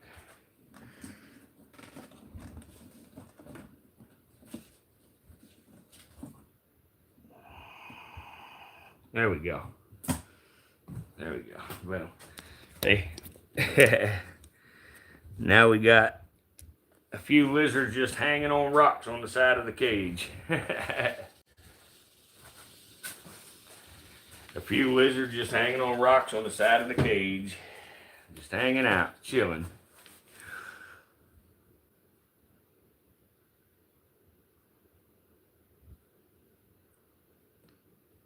Yep, they rock climbing. But Sue, you can do the same thing in your tubs, you know. You can glue rocks to the sides and shit, like making a little fun habitat for them.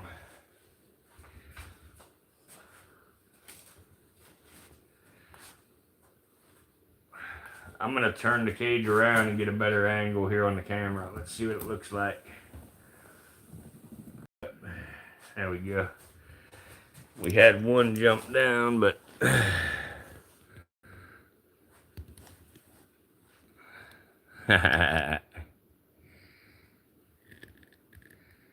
wait, Sue, I just noticed your profile picture is a Pepsi bottle. Whoa, it is a Pepsi bottle. No shit. For Jeff Papa.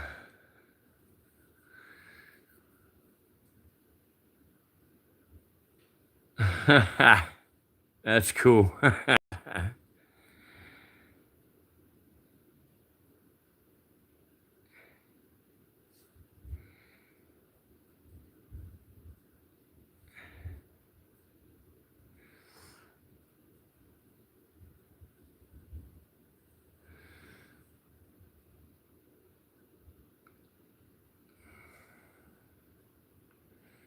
I'm corrupting them. Oh no, it's better than that Mexican Coke for sure. Well, the Mexican Coca-Cola.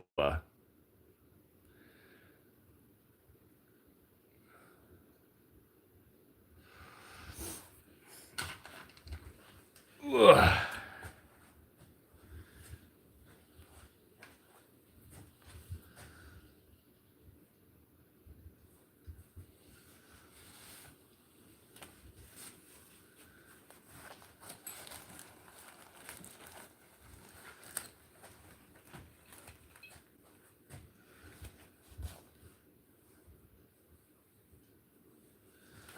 You're just gonna have to get out of my damn live stream if you're drinking Dr. Pepper.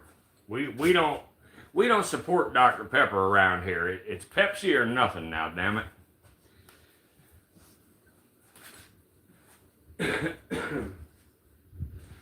I'm joking. You can drink anything you want.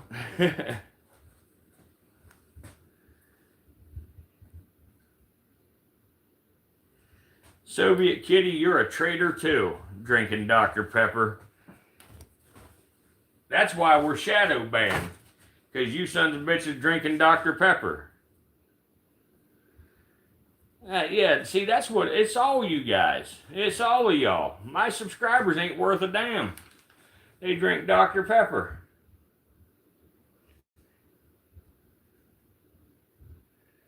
What the hell is Story?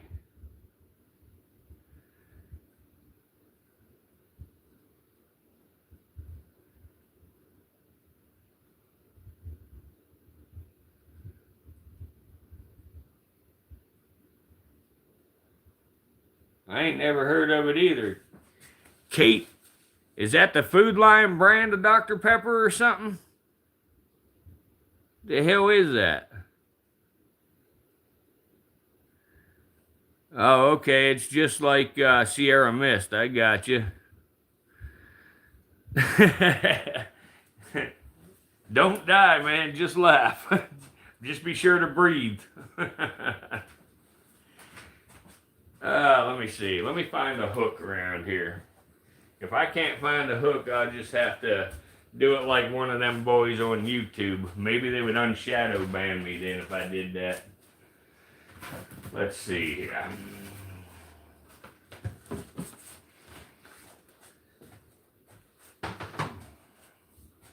What's up? What's up, big girl? Come here, big girl. Hey. Come here, big girl. Hey. What's up? What are you doing? What's up? What you doing, girl? What you doing? What you doing? It's all right. It's okay. It's just me. We're not gonna hurt you, see? It's okay. We're not gonna hurt you. It's just me. It's just me.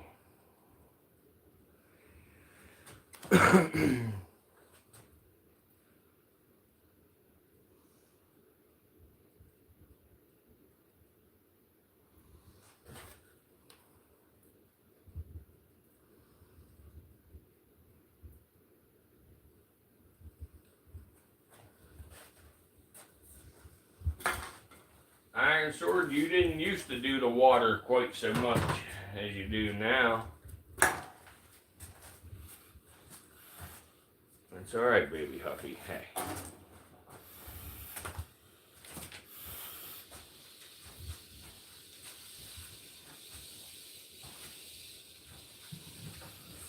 Come here, Snitch. We're gonna sit you back here a minute, bud.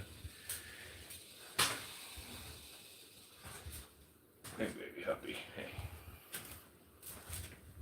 All right. Let's see here. We gotta.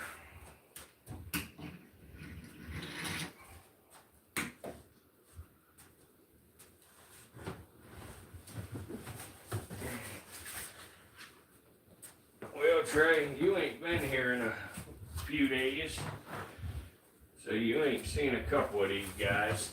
Oh my goodness. Oh, that's heavy. You're heavy, Bubba. God darn it, you're heavy.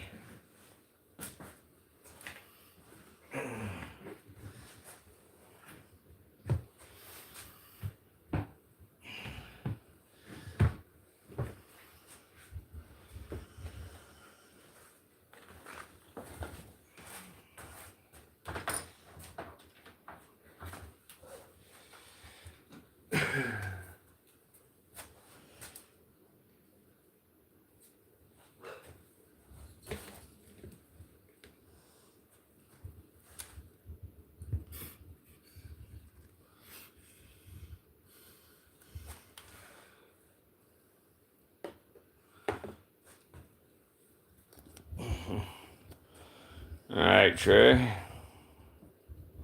There you go, buddy. We got baby Huffy. Or we got Bill.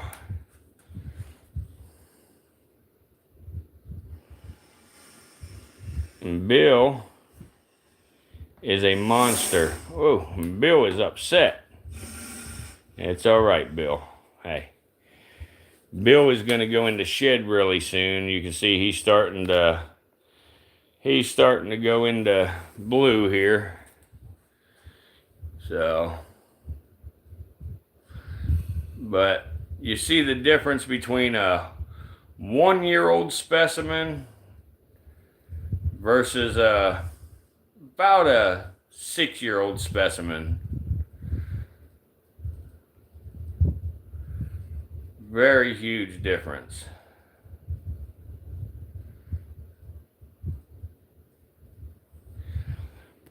Bill is usually pretty laid back. He's a little fired up tonight. I don't know why he's so fired up. What's wrong, Bill? It's okay, Bubba. Hey. It's all right, Bubba. It's just me. It's just me, big guy. Here, and like I said, I know it's hard to put into perspective how big these snakes are on camera. So, let's see. Yeah, right here. Oh. There we go. Alright, so as you can see, Bill is over twice the diameter of a Pepsi can.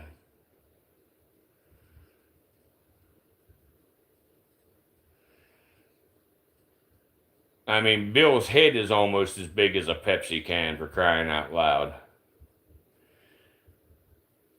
And Bill is, believe it or not, Bill is actually the smaller of the pair. Bertha is much bigger than Bill.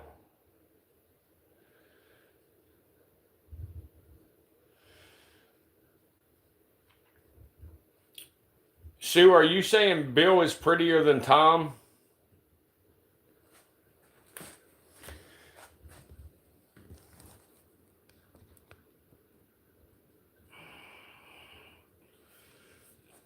Come here, baby Huffy.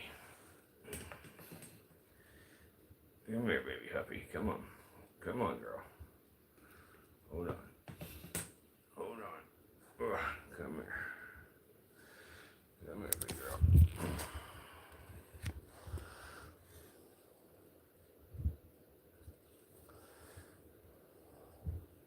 Yeah, Bertha's an extremely large gaboon viper.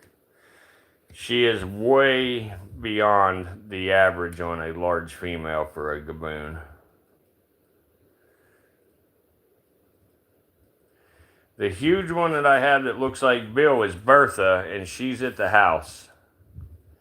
She's not down here at the beach with me.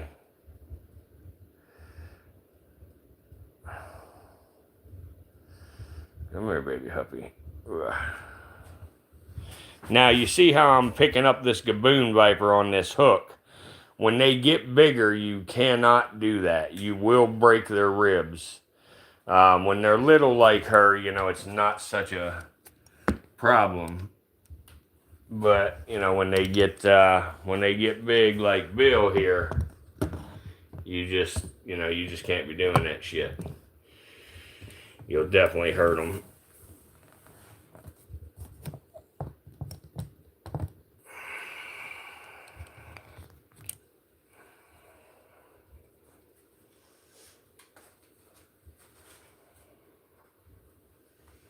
If I had my gaboon hook with me, I would get Bill out of there, but I don't got my gaboon hook with me, and I have no way to effectively pick him up without risking injury to him. So, I've unfortunately got to leave him in his enclosure. I think that he's had enough Pepsi though, so I'm going to go ahead and remove that.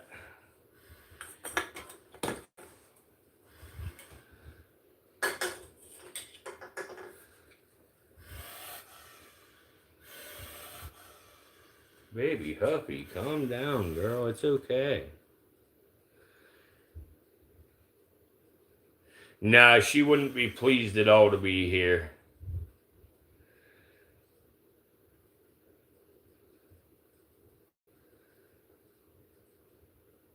Yes, yes, Trey, exactly. You need to use 2 wide hooks with them.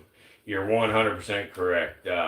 If you don't use the wide hooks, it definitely it hurts them. It's uncomfortable. You can break their ribs and stuff. So it's best to just use 2 wide hooks. If you don't have 2 wide hooks, you can use a skinnier hook, but the best bet is to tail the snake and then hold the hook, like flat underneath their body rather than hooked around them.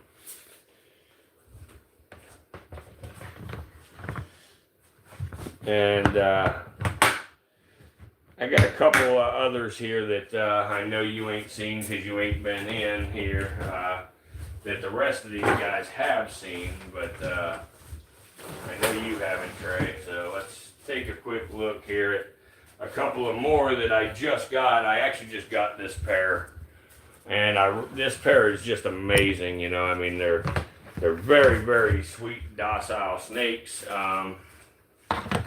Much more docile than any other Eastern I've ever had or worked with. Baby Huffy, come on, girl. Hey, it's okay. It's all right. It's all right. Hey, it's okay. Here. All right. There we go. Let me get that. There's the lid. Okay. Now, Baby Huffy, my God, girl, what's wrong with you? Why are you being so crabby?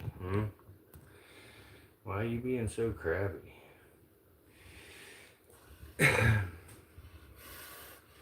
But these guys here are a couple of new Eastern Diamondbacks. These two are the most docile pair of Eastern Diamondbacks I have ever worked with. And they are hit for albino. They was produced by Tom Crutchfield.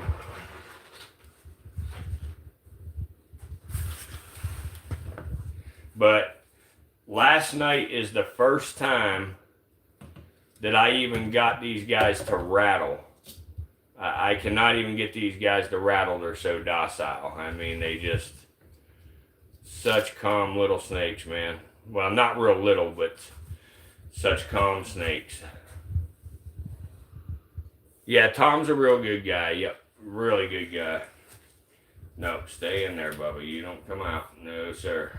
No.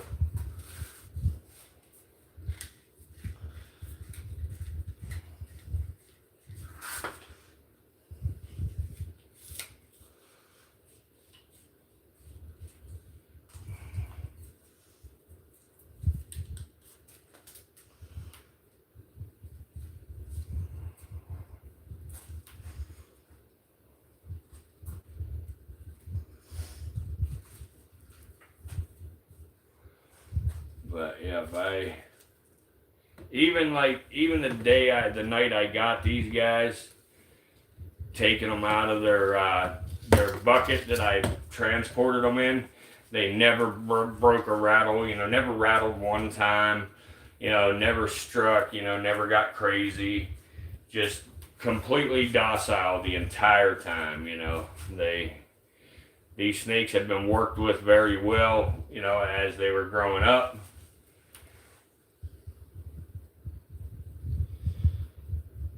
They will be paired up in the spring.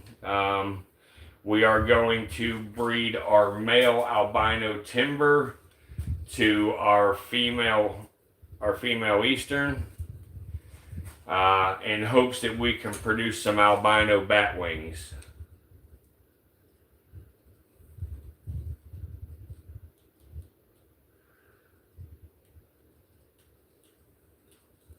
Oh, cool. You got to go down to Crutchfield's place. Did you go back when he was in Homestead? That's when I went to Crutchfield's, is when he lived in Homestead. After he got fucked out of the farm, though, you know, I don't know where he's at now exactly.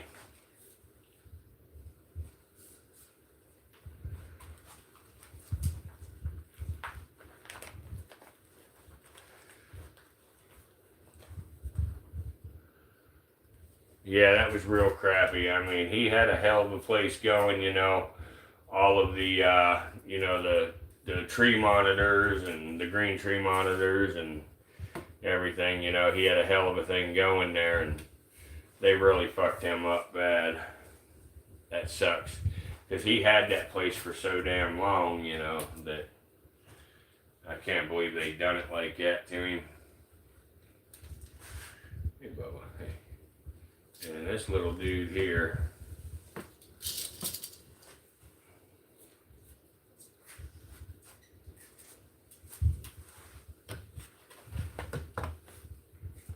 Again, if these guys start to get antsy, I'm going to put the lid on because I don't have the appropriate hooks for these guys with me. So I want to be cautious.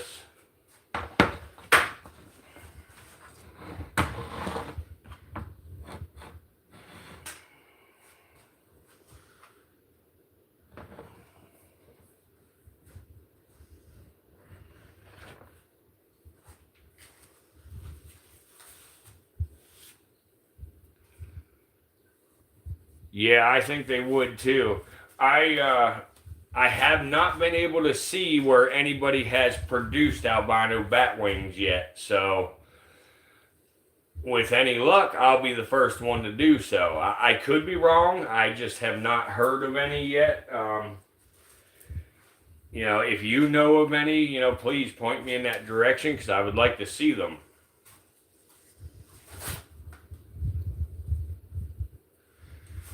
But if not, next year we should see some albino bat wings.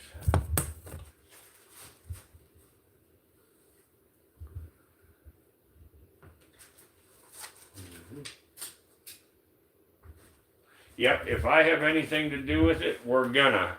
And I'll tell you another thing we're gonna do that I haven't seen done yet is this past year, I have paired up a black-faced timber rattlesnake male with a female western diamondback. I have done that pairing, so we'll see if she produces next year or not. I think it'd be really cool if she did. I'm curious if they would look like bat wings with a coon tail, or exactly how that would work and look.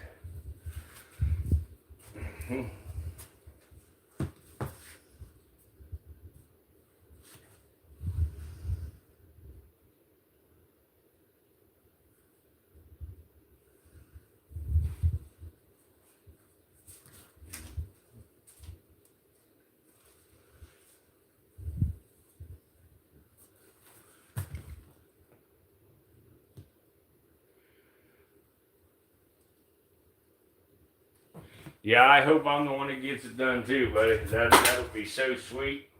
You know, I was the first on a couple of pythons, ball pythons, but it'd be really nice to be the first on, you know, something a little less wide known, you know. Now, the difference in me and some of the others, you know, if I produce albino bat wings, you know, I'm not going to ask $1 million for them like a lot of them guys would. You know, I will do them reasonably priced, but it is also going to be experienced keepers and experienced breeders that end up with them.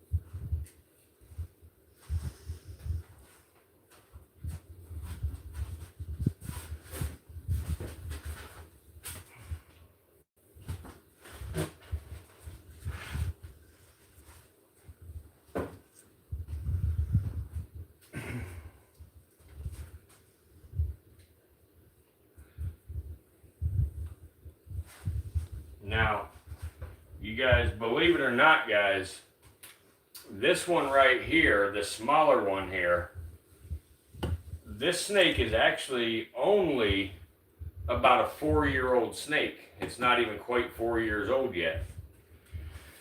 Eastern Diamondbacks just grow very, very quickly, you know. They're such a large specimen, they grow so quick.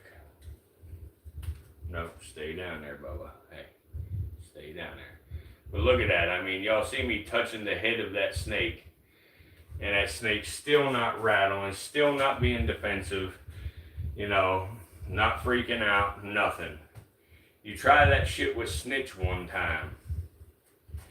You know, Snitch ain't gonna accept that. But yeah, these guys are just very docile snakes. I mean, look, I'm petting his head. I mean, how many, you know, pit vipers can you actually pet their head?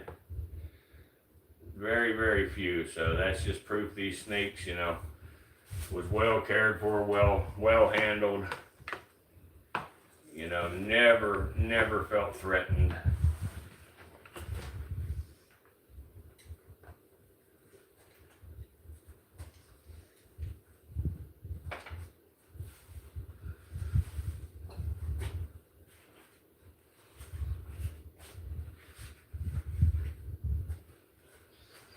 But anyway, let's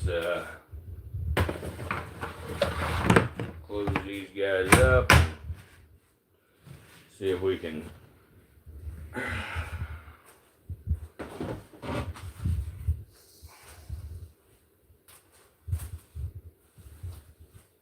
I'll show you these ones too, Trey. I know you ain't seen these guys. These guys here the other night, I fed them. And the one here, the female, I'm sure you have never seen a pit viper take the rodent the way this one took it. That one right there is the female.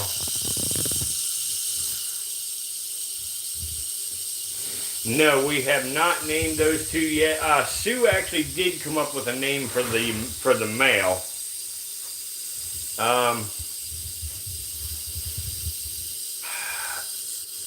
I'm trying to remember what she called the male. Fang. She called the male Fang. So the female needs a name yet. Now this guy here, oh, Fish named it Fang. Okay, yeah, Fish named it Fang. That's right. But this guy right here, we fed him the other night, or fed her the other night, and she took the damn rodent like she never even struck. She literally came over. She sniffed it and very gently opened her mouth and took the rat, or the mouse. It's like some of the craziest things I ever seen keeping pit vipers. There's actually a highlight on my channel in the shorts section that you can see. You check out that highlight and you'll see it's like, you know, how easy she took it. Name it Sue? Yeah, I'll name it Sue. You know, it can act sweet, but dangerous as hell. So, yeah, it's a done deal. Its name is Sue. Sue and Fang.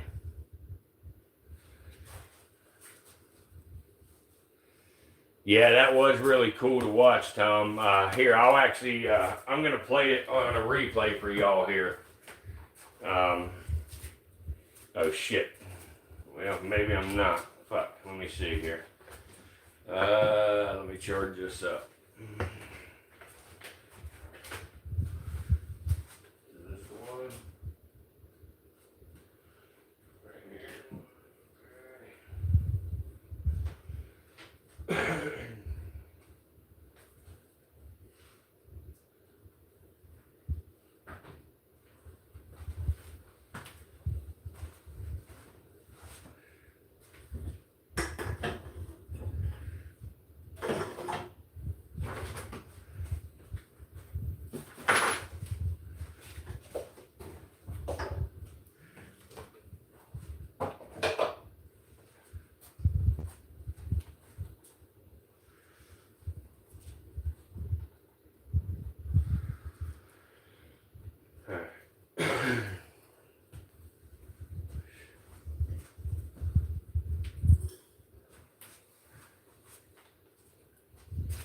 And so anyway, the one you're looking at here, Trey, is this one is a southwestern speckled rattlesnake. This one specifically comes from the lava fields in Southern California. But then this one right here is another southwest speck. But this one right here comes from about the Arizona areas.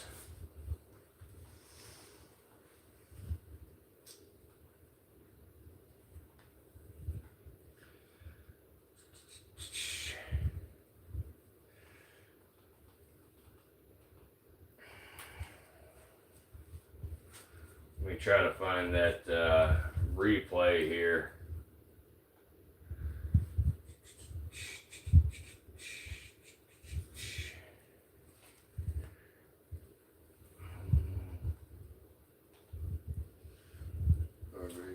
Nope, that ain't it.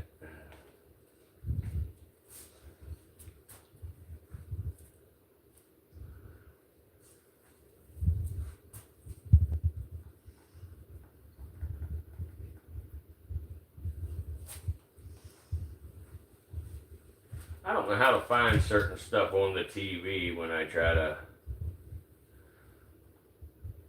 pull something up.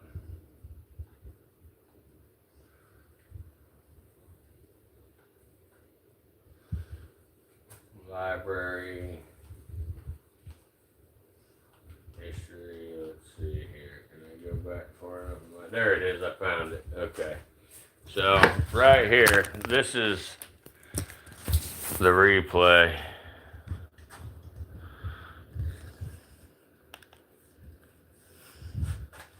Oh, wow. I am impressed.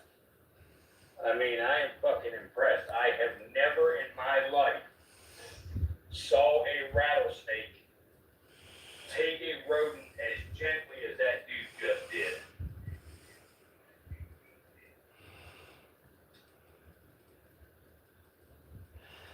Never.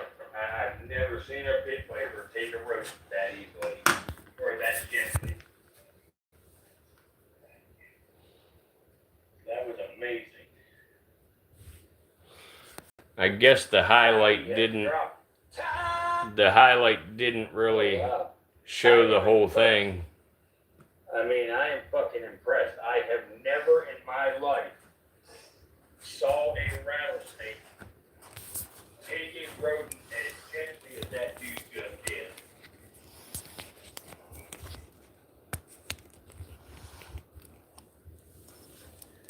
Never. I've never seen a pit viper take a rodent that easily or that gently. That was amazing.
bellies of these snakes are almost orange. It's pretty cool too about these guys.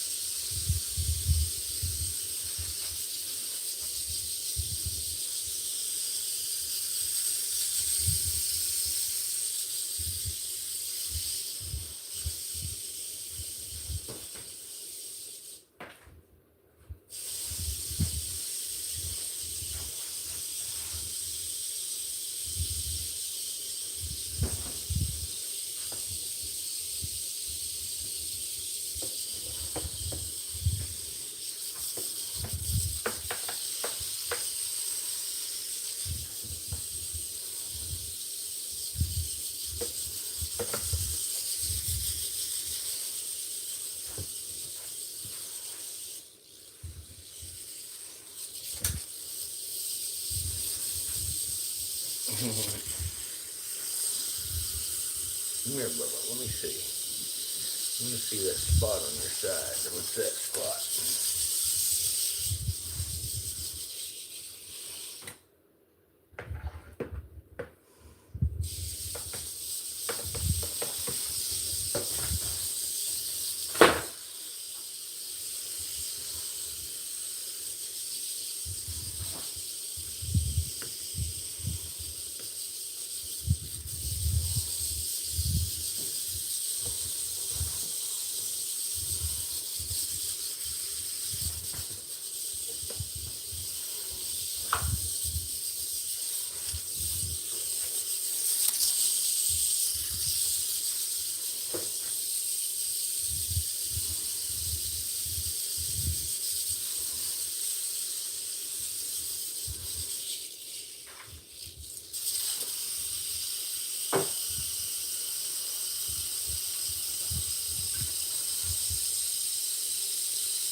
Sorry about that, guys. Yeah, he kind of does look like a leopard, I guess. I never really thought of it like that. Alright, I'll show her the leopard, or the gecko cage here.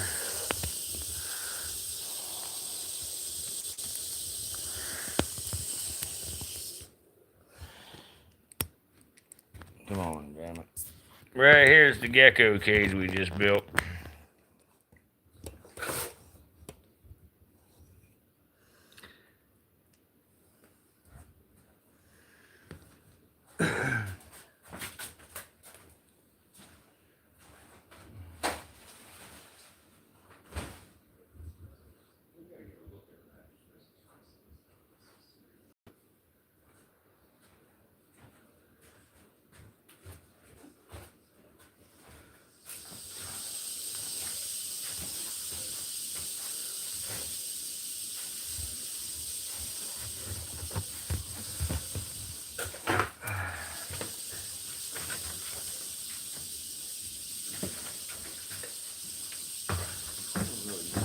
How you'd like to do this, but I'm live streaming here, so, but I can get him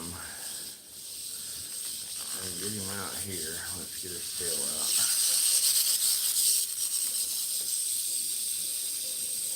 And what I'm trying to do is right here on the side, I see a couple scales like poked out, so I don't know whether we should pin these. I don't have a tube, or how we should pull this off. I think I should lay this down to give us a flatter surface though. Right. Smoother surface. Oh my God. we do have another one in this tub, so don't slide that lid. Okay. Hey, Bubba. Hey. Make sure you're up tight enough. You good? Are you okay? Yeah. Okay, you just hold him down. You don't gotta pick him up, okay? Alright, don't pick him up.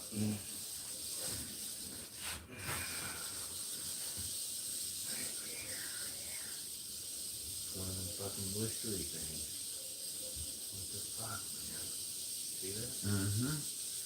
Can you get something? You got him? Mm-hmm. Hold this tail. Mm-hmm. So you can pull from it. Let me get a big tail.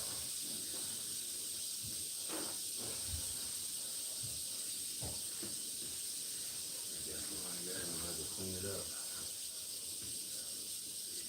Yep, there we go. It just completely came off, so. That's crazy. So crazy.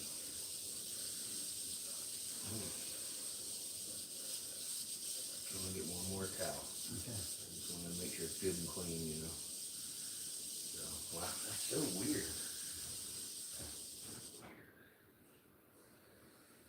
It's okay, little big. It's okay.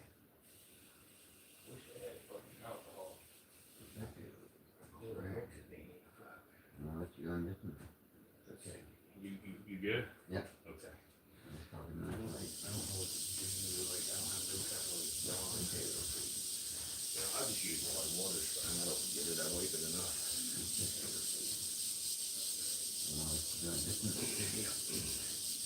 This guy's a good snake. He's very docile. He's a good boy. He's very docile. He's a good guy. He's a good guy. Let me go. I'll show you how good I am. Fucking shitting on everything. Yeah, no, I'm not going to go to the territory. If I had your neck pinch, say something. Alright, so let me get the hook. Last thing to do is me just let him go when it comes time. Yeah, here. Ready? 1, 2, 2, 3, go. Okay. Alright, Bubba. You're okay. You're okay, Bubba. All right. There you go, Bubba. Go on. Go on in your box. There you go, Bubba. Yep. I figured that's what that was. That's Exactly why what it was. that's why I wanted to get a look at it. Like, that's fucking weird. It's so crazy. I don't know what that is exactly. Because it's no sign of nothing. It's not like infection. It's not nothing. It's literally a... It's like a blister. Like a literally. yeah. It's not pussy. No, you know? no pus, no nothing. It's just like a clear water blister. Yep. I've looked at it under the microscope. There's nothing to it. Nothing. It's just a blister. It's just fucking blister. I don't know what it is. That's like so weird. That's a couple of times now I've seen them on a snake, you know, and I don't fucking know. That's like, so strange. I mean, I was reading some shit. Like I resorted to fucking Googling shit. Okay, all right. You know? Unusual view. And I read something about humidity blisters. Like, right. what the fuck is humidity blister? I don't know, but maybe. I don't know. I mean, the only thing I ever know of is like bacterial dermatitis. But these guys are always in dry, clean It's not that. enclosures. You know, it don't make no sense. I don't know, and it's only one little one here and there. Yeah. It's never nothing, you know. Severe. Severe, you know, I don't fucking know. It's blowing my mind 'cause it's not something I've ever seen before. You know? That's crazy. This is the first year I've seen some of this weird shit. Yeah, this is the first time we've ever seen him do this. So, First time. So I don't know. Yeah. What's that? Oh, people said, hey, Art. Hey, how's it going? Sorry, guys. We just had to pin a snake real quick. This speck had one of them little tiny blisters on his side. And I'm sure y'all just heard what we were talking about there, but it don't make a lot of sense. We don't really know what it is. I've put it under the microscope. I have cultured it. Nothing grows. No idea. It's a perfectly clear liquid on the ones that we have seen here and there on other snakes. Have no clue. We have no clue, you know, but every now and then a snake, you know, one will pop up on one of these guys, and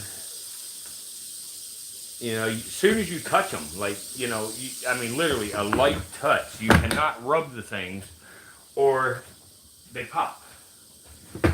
That's really the other weird thing. That's the other weird, yeah. Just there touching the pot. It's like right on the surface. Yeah. You know, it's so fucked up. I don't know. It's strange. Very strange. Yep, I don't know. And I have showed the vet, which the vet in this area now is a very good person, but the vet is not a super reptile expert. But they don't have any clue what it is either. So it's weird. Weird shit. Weird shit.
Fish approved.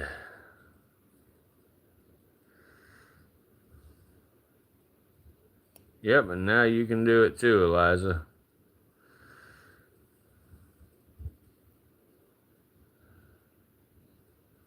Look at this, guys. I heard some noise over there.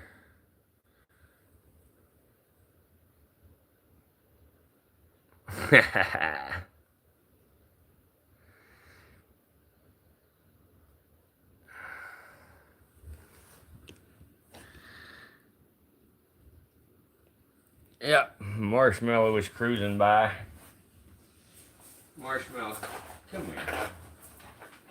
Marshmallow. Hey.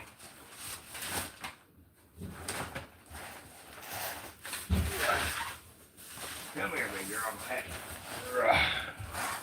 Hey. Hey. There, Marshmallow.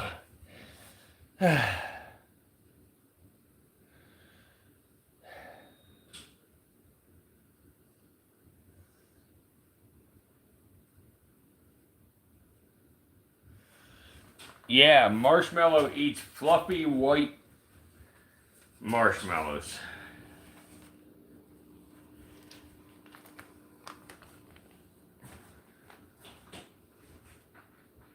Where you going, Marshmallow? Where you going? Why are you such a troublemaker, Marshmallow? Hey, why are you such a troublemaker? Huh? Why are you such a troublemaker, girl? Why are you such a troublemaker? Come here, huh? Why are you such a troublemaker? You cannot just relax, can you? You always have to be cruising somewhere, don't you?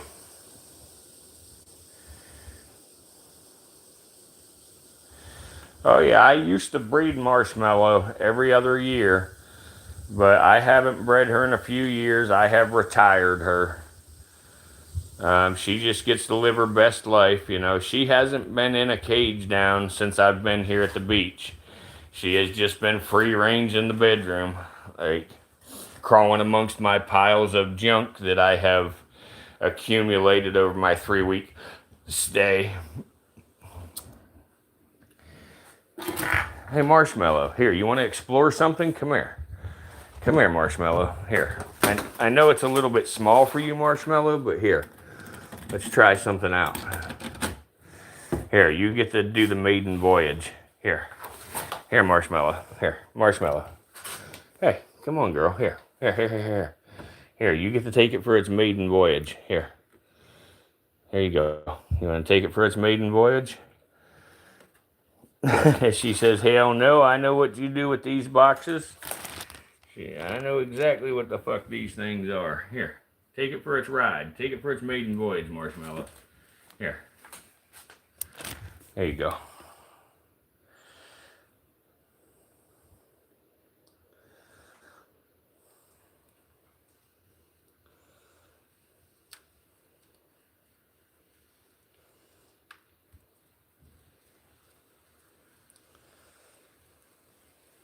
Well, I'll show you. Snakes poop and have babies through that right there. That's their butthole. It's also called the cloaca. The cloaca is the scientific name for it. The butthole is the normal people name for it. Marshmallow. Are you going all the way in, Marshmallow? Huh? Go on, girl. You don't have to go in there. I was just letting you take it for a test drive. That's too small for you. Come on, fat girl. What are you doing?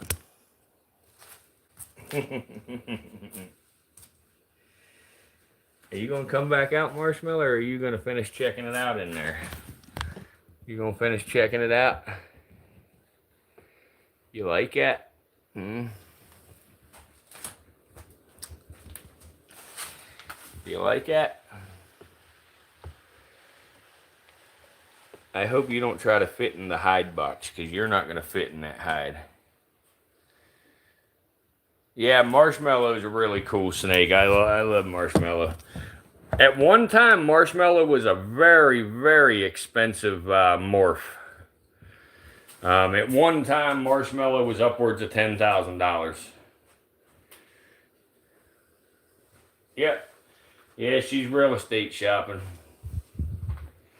Well, her last piece of real estate is right here. This printer box. When I bought my new printer, I sat it up here and I threw shit on top of it. But it's got an opening where she gets down in there. So I just stuck a heat pad down in there and left it. That way she can go get warm when she wants to.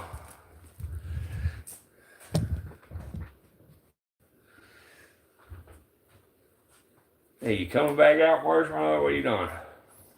Hmm? Or are you going to tear up all the plants first? Hmm.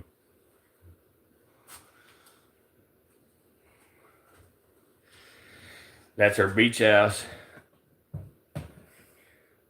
I produced her, Trey. I produced her years back. Back when the piebald thing was still new and, you know, really, really jumping. I produced her then. I was one of the very few that had a stable line of caramel albinos. Because most caramel albinos produce kinking, and it was very hard, and that's why the ultramel took the place of the caramel albino. So I ended up, you know, doing the caramel albino / piebald double recessive project.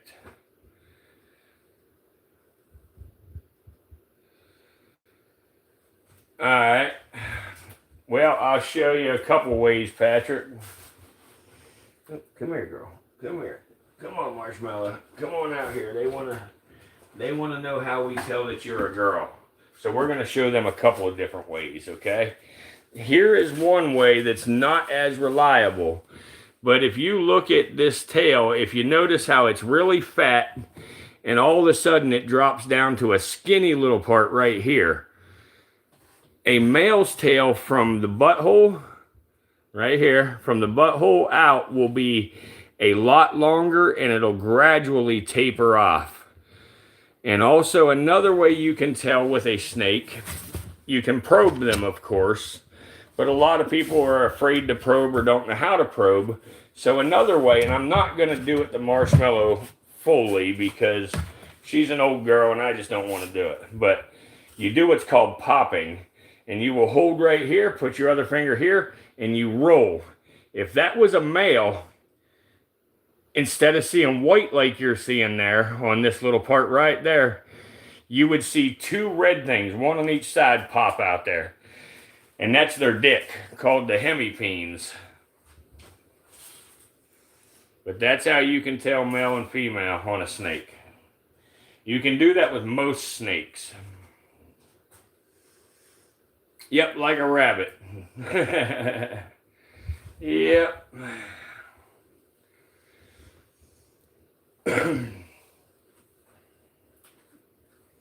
Marshmallow, you're cold. Here, come on, go over here and go back into your other secret cave.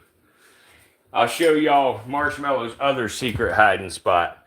Here's the rhino viper and a couple of rattlesnakes. They're on a shelf. Well, she likes to hide back in behind their cages right here. So that's her other secret hiding spot. Yeah, most other snakes will bite you if you try to do what I just did with this ball python. Absolutely, Trey. Here, Marshmallow. Here, go on. There you go. Let's see if she's going to go or if she's going to make a liar out of me. Nope, she's going to do it. There she goes.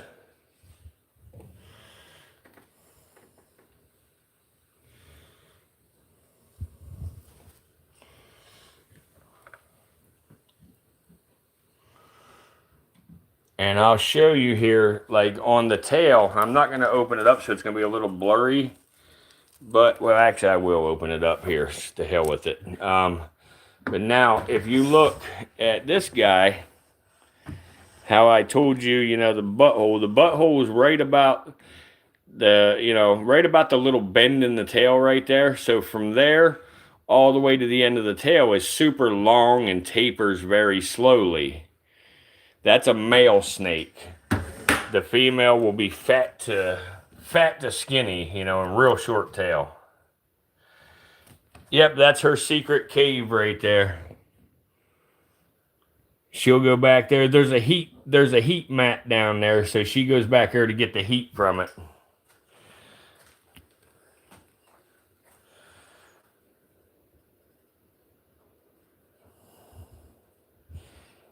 Yep, she'll stay back there a lot. She's crazy. She'll keep staying there and staying there. She's a crazy snake, but she's a good snake, you know. She's one of the best snakes I ever had.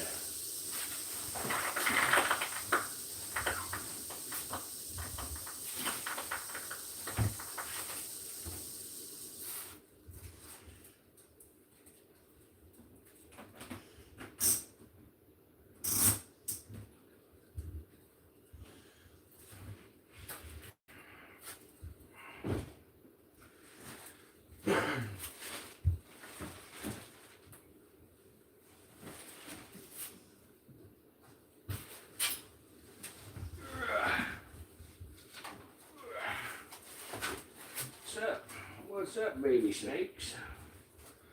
How's my baby snakes doing? What's up, my baby snakes? Here, let's go over here where we can get some light on you. What do you think? What do you think? Here, let's move these geckos. There we go. Okay. What's up, Bob?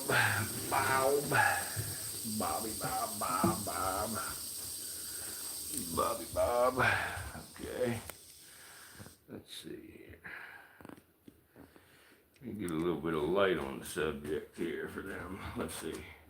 It's a little bit too dark on the subject there. That's even darker on the subject, but let me turn this one on. There we go. And now, let me turn this one on. Unless I busted it. Nope, we're good. Okay. Okay. Nope, that don't do shit. Alright, let's try this. Oh, shit. Nope, that ain't working worth a damn, guys. Let me get my other light for in here so we can check these babies for a little bit. We haven't looked at these babies in a couple of nights.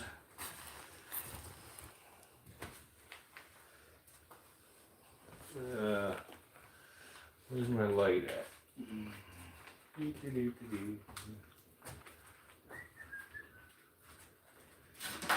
This my light. No, it's not. This is a light, so it'll probably work. Alright. Let's plug it in and see.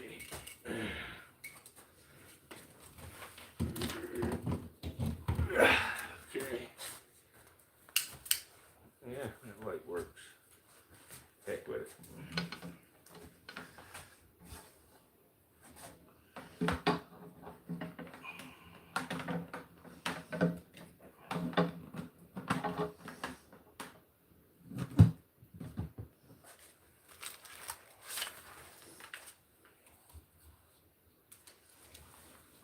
There we go. There we go.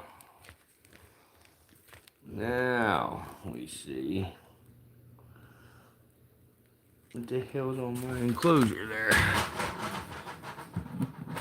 Tape. Stupid tape.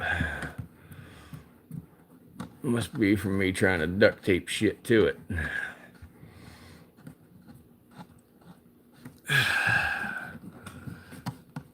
Get off of there. There we go. Okay. Now. There we go.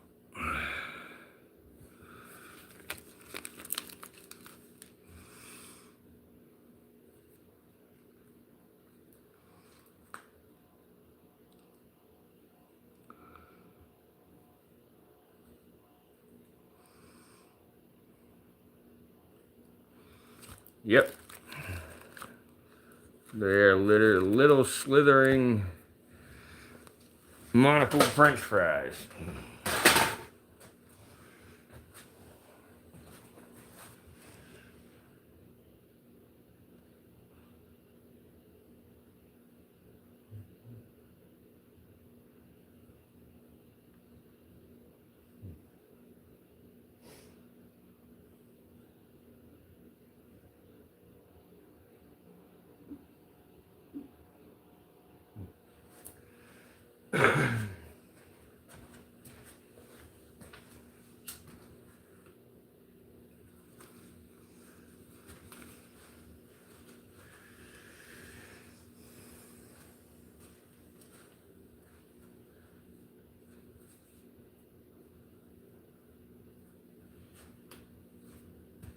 That's the thing. These guys aren't that spicy. These guys, they're actually little sissies. They won't even strike at a damn mouse.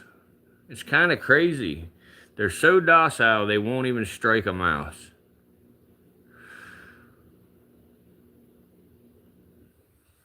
But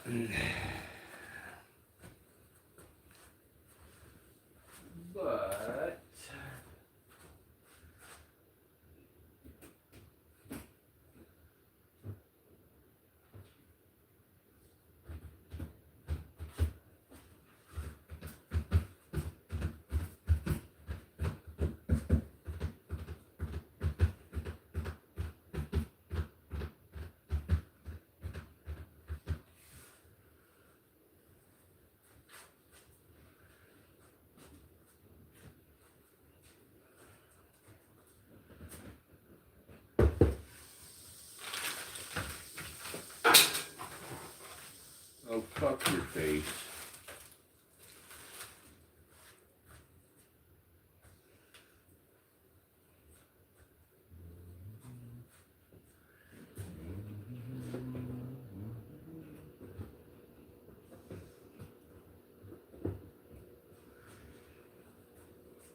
So,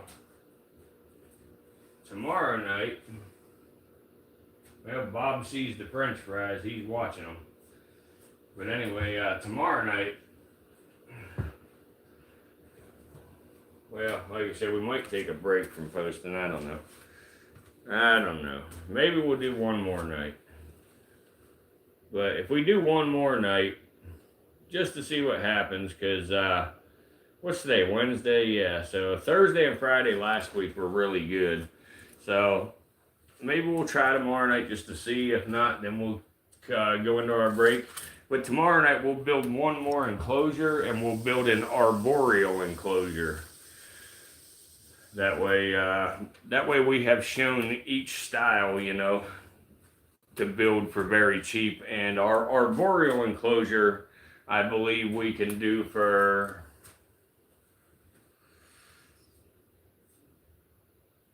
about $10, $9 maybe. Oh yeah, they'll learn quick, Trey. They'll learn.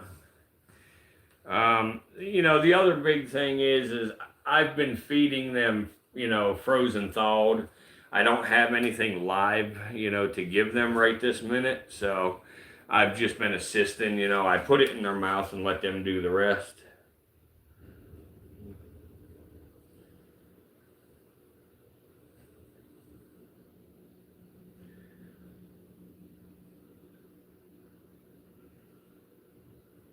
And I'll keep the jokes to myself after saying that.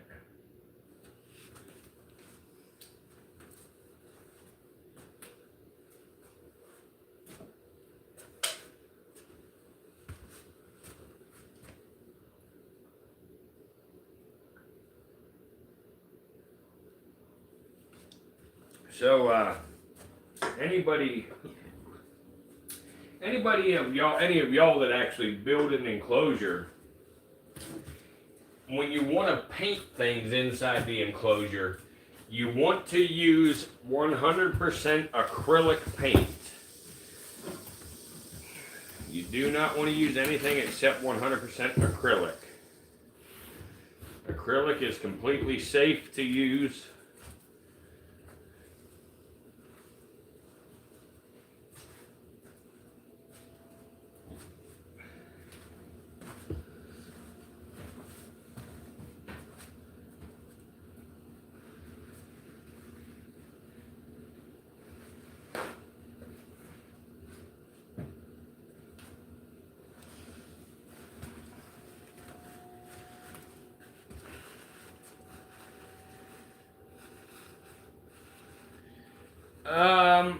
Tom, you got, you know, you got the joke, but you got the wrong person.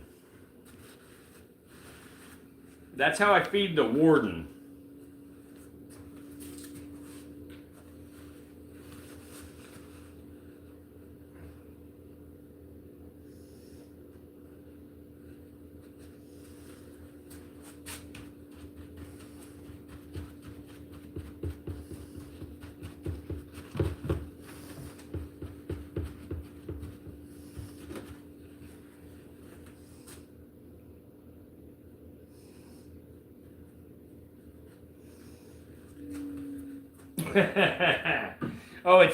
Now it's too much information when I say I feed the warden, but it wasn't too much information when it was about feeding Art.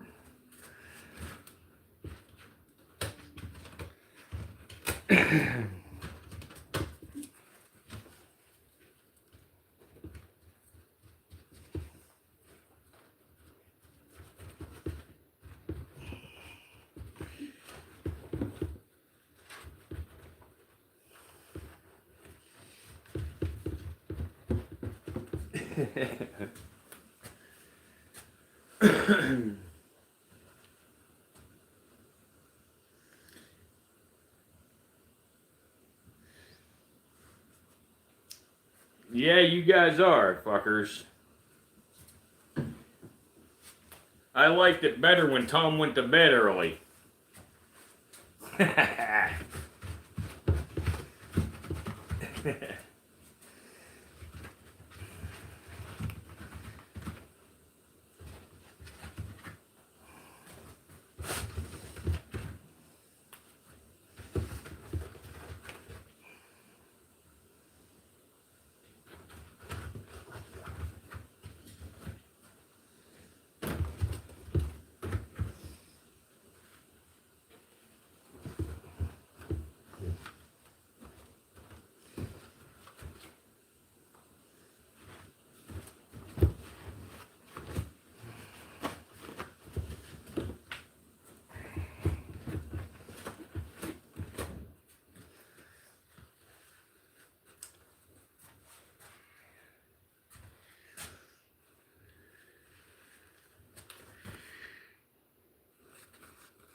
Uh-oh.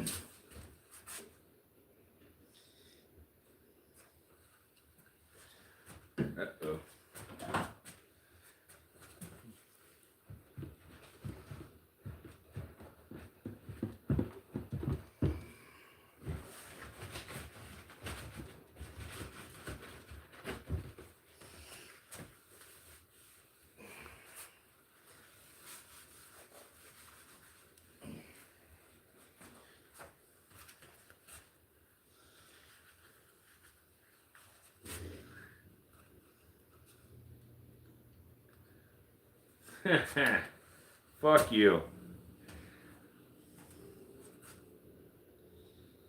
You hear heavy breathing because I'm fat and I'm bending over trying to fucking paint inside of an enclosure. Trying to keep you fucking people entertained.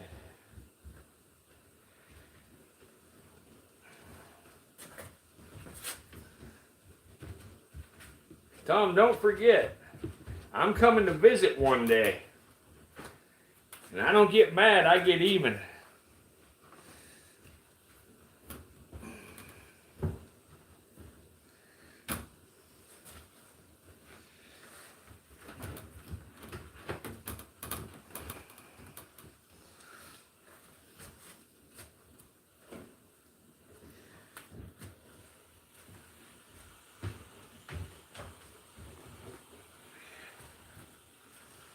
There we go.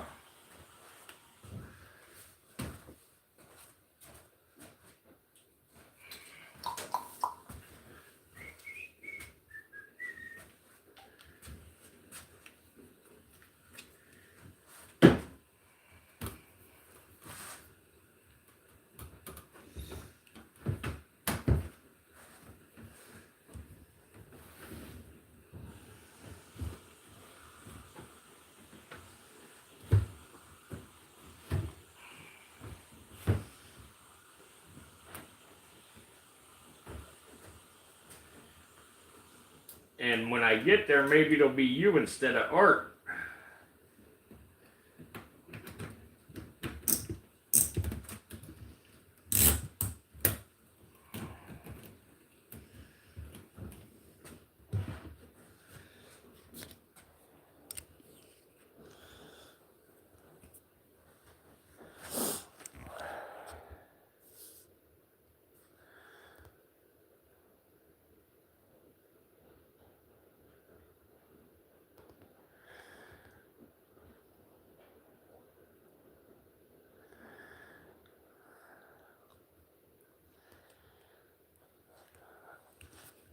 You know what? When they shadow ban people, I wish they would shadow ban the fucking people like y'all.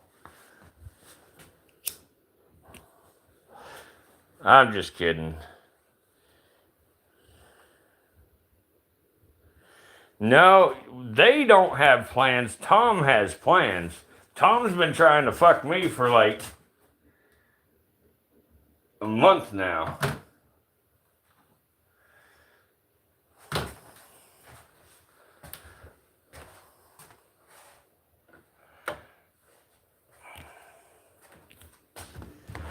Well,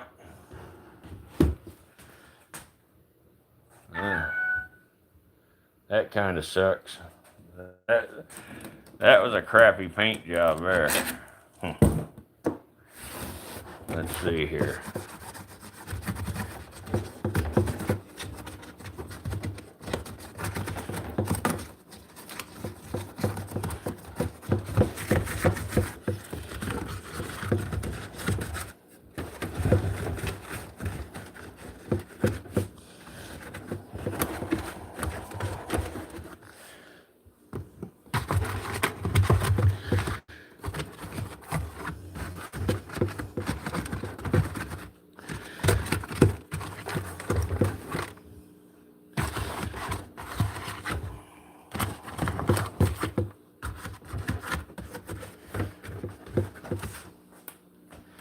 Well, I can tell you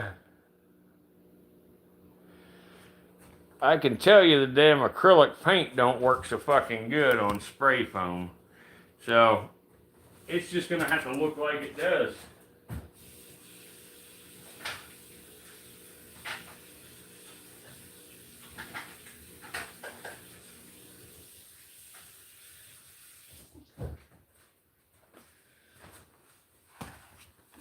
Well, thanks, Fish. I appreciate that. I like it too. I was mainly talking about the paint that I just put in it. I didn't want solid coverage, but I wanted to smear out just a little bit more than it did.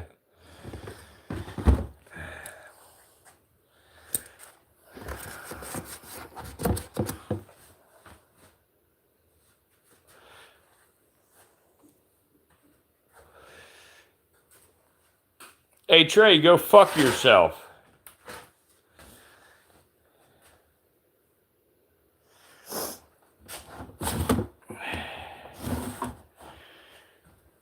I used to like you too.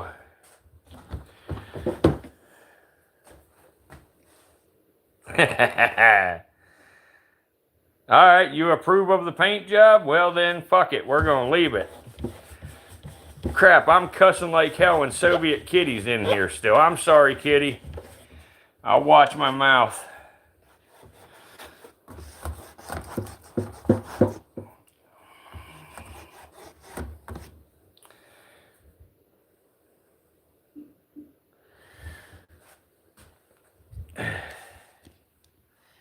Now after that paint dries, we gonna pick a couple of these timber rattlesnakes to put in this enclosure. That's what's gonna live in here. The timbers.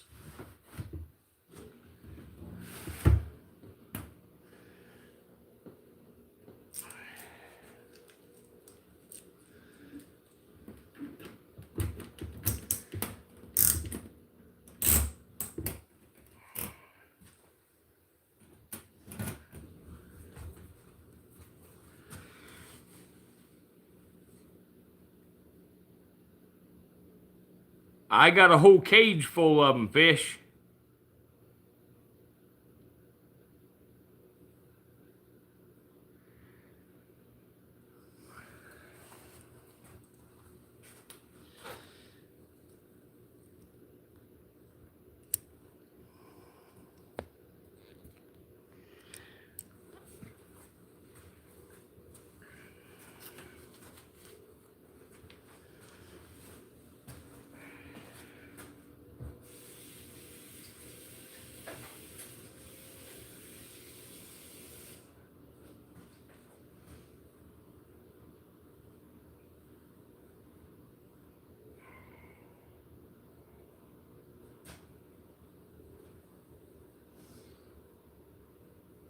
And whoever said about me having long hair and being able to hold on to it, you can't do that because I don't like my hair pulled.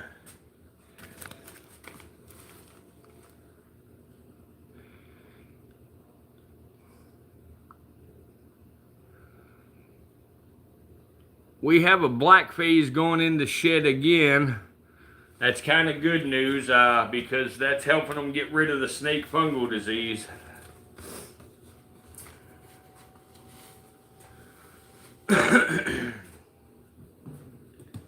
So, let's see here. Who is it? Who is it? Is it Rattlesnake Jake? Yep, it's Jake. Jake's the one going in the shed again. He was the one of the ones that was to eat up the worst with the snake fungal disease.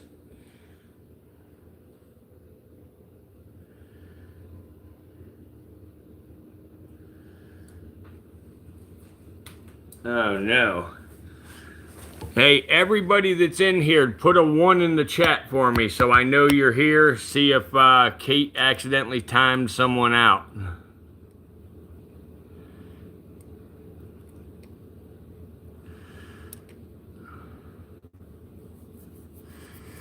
Kitty, Tom, Fish,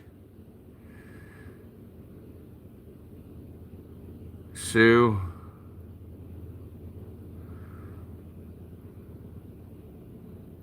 Trey, are you there?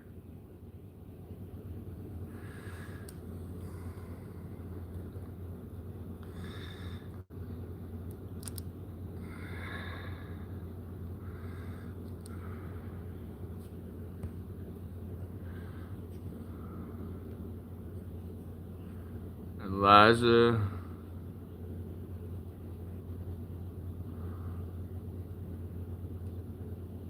Yo, Trey.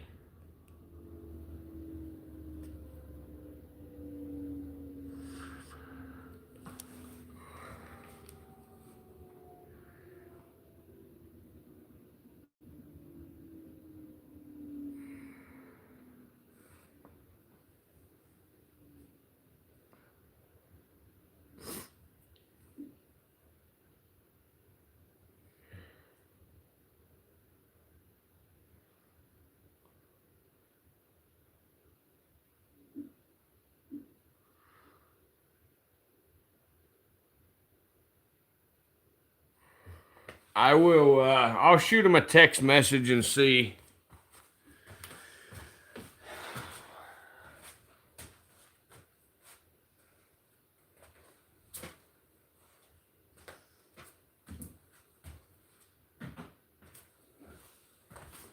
No, there's Trey.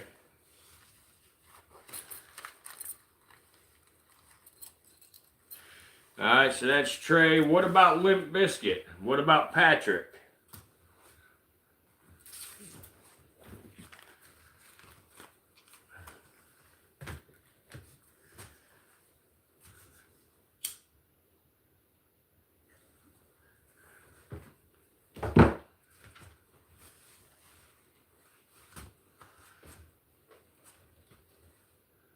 Neither of them are in here right now. Okay, there's still somebody. There's still two more in here, so I'm not sure who it is.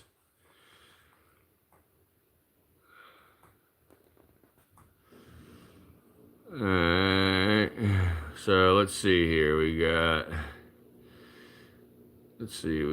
Kate, Trey, Fish, Tom, Sue, Eliza, Kitty, and there should be one more. There's one more person in here. I don't know who it is because they haven't said, anything, but well, actually there's two more. We've got two other people watching right now.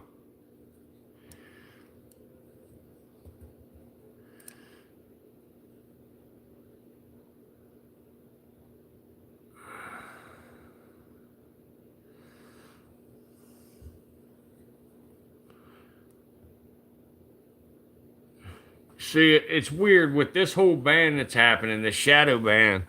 Like, my subscribers will come in and out, but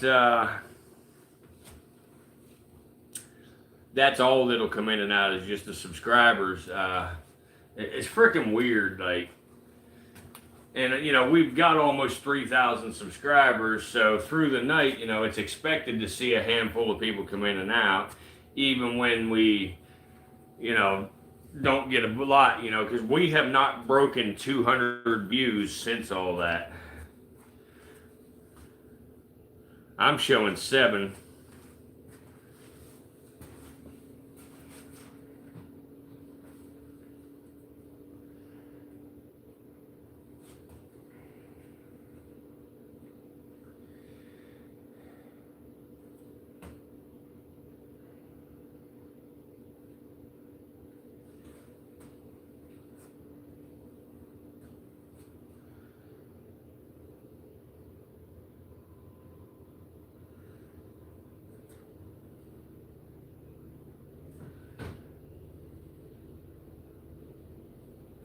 I'm back up to 8 now.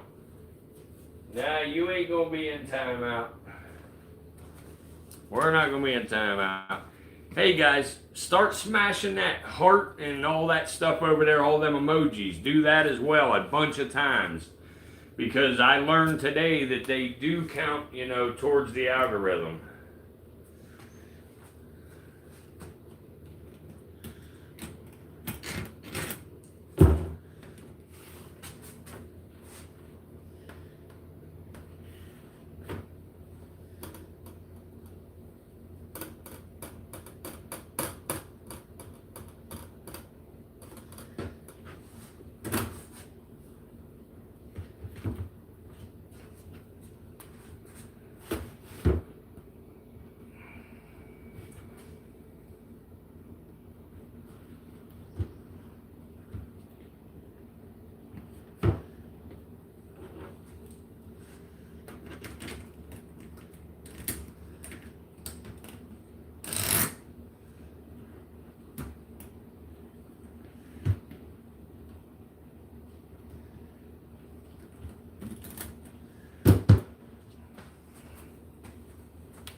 Who's Chris? Alpha? Who's Alpha? Is that a new person? Alpha Chris Wolf. What's going on, Alpha Chris Wolf? Thanks for stopping in. Appreciate it. Can you tell us if you are a subscriber or not? I am curious if we have anybody that's not subscribed stopping in on our streams.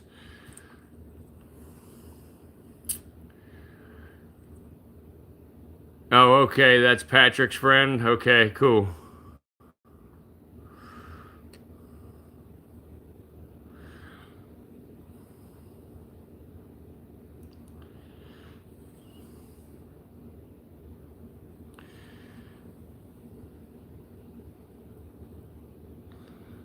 Little snakies.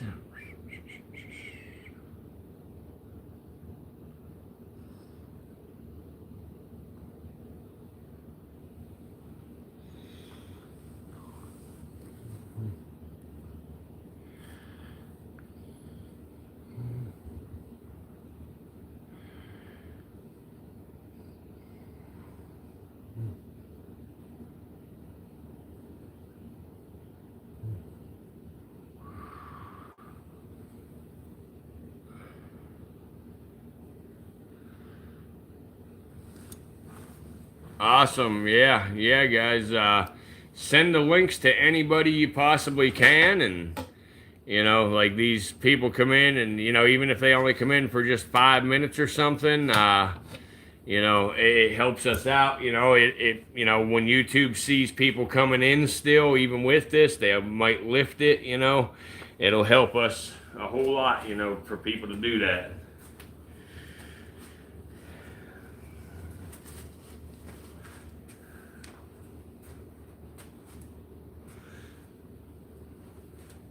Perfect. You guys just tell me what you want to see, we'll keep her moving.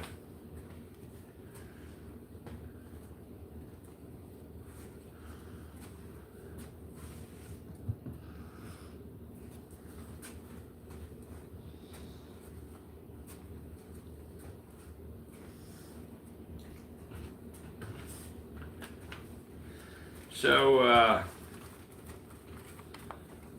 I have invented a tool for working with venomous snakes, and anybody who, has handled venomous snakes will appreciate the tool that I invented. I think we will show the tool tomorrow. I do have it patent pending, so the patent pending was finally approved, so we're good on that. Now I can actually show it. And we'll show that tomorrow. And I don't know that I'll ever go to a full-fledged patent or not, but with a patent pending, I am secure for 10 years. So I need to find a distributor or a company that can make these tools or put these tools together for me. And then I need to find somebody with some marketing skills to try to help push these tools, because, they're not only good for people who, are snake keepers, they're also good for people who go, snake hunting and stuff.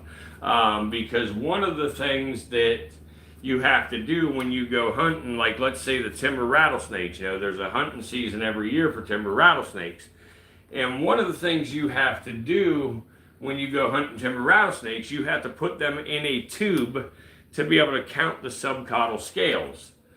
And sometimes getting the snake in that tube is a little bit difficult. So I have invented a tool that makes it very, very simple to tube a rattlesnake. Or any kind of snake for that matter. So we will show that tube off, or that tool off here, that tubing tool, tomorrow on our stream at the same time as we build our arboreal enclosure, our $9 arboreal enclosure. We're going to build another cheap one and show y'all, and maybe here when the streams start getting back to working correctly and running, operating at full capacity again, maybe we'll show, you know, some other enclosure builds that are more, you know, more expensive enclosures, you know, and higher quality enclosures to build. But there are many, many ways to make simple reptile enclosures, you know, for people looking to get into reptiles. And, you know, because, you know, you can usually buy the reptile for a fairly reasonable price. It's the enclosure and all of that stuff that really, you know, starts to cost money. The picture of the cobra in the background is my channel name, the Virtual Reptarium.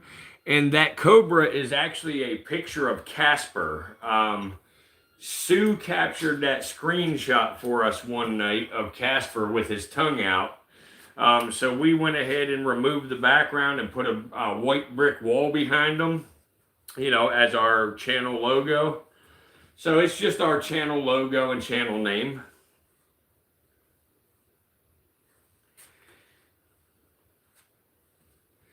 Yeah, I actually have my hats and shirts available, you know, whenever you want to purchase them. I sell through, I just use, right now, I just do it through Cash App. You just pay through Cash App and, you know, give me your address and I send them to you. So whenever you're ready to purchase a hat or shirt or, you know, a pocket knife or any of that, you know, you just let me know and I'll gladly make it happen for you. And believe me, any money I make from any merchandise I sell will go straight back into the reptiles. Yeah, you can buy a hat for Limp Bizkit, that's fine.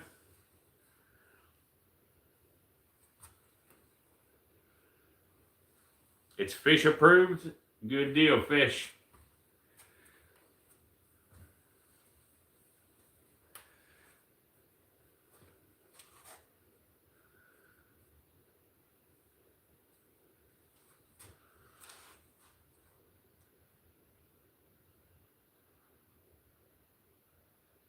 Okay, Alpha wants to see some other snakes. All right, we can do that. Let's do that real quick here.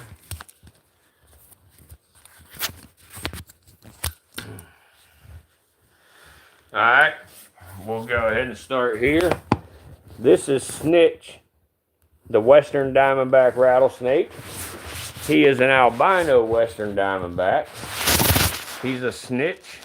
He's a dick, but he's a good boy.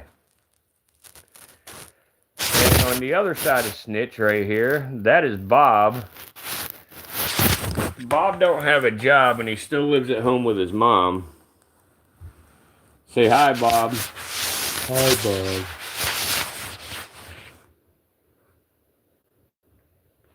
Bob is an albino monocled cobra.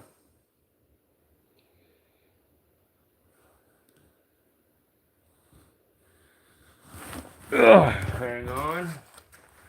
1 second, guys. Let me do something here.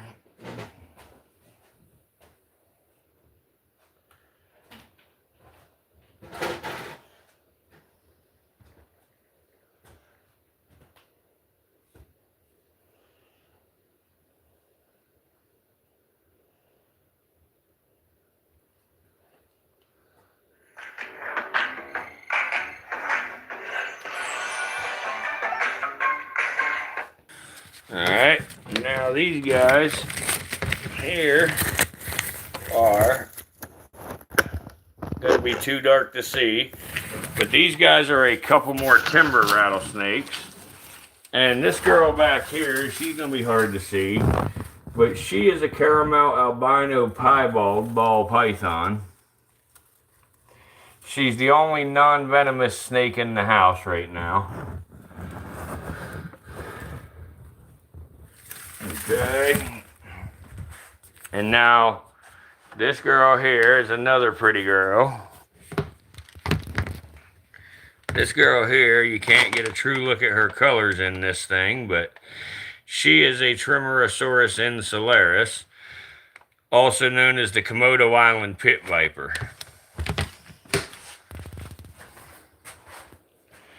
And then we have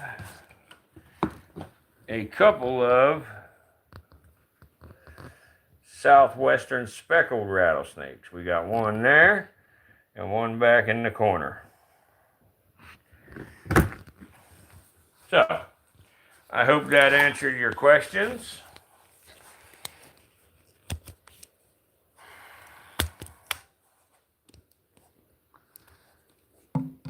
The warden said hi. What's up, warden?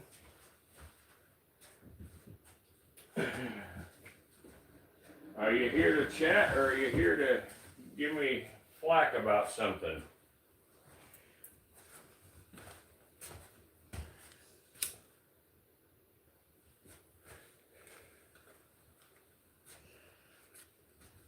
Let's see here. I thought I read a comment about a sticker. I gotta scroll back through and try to see your sticker comment. Let's see here.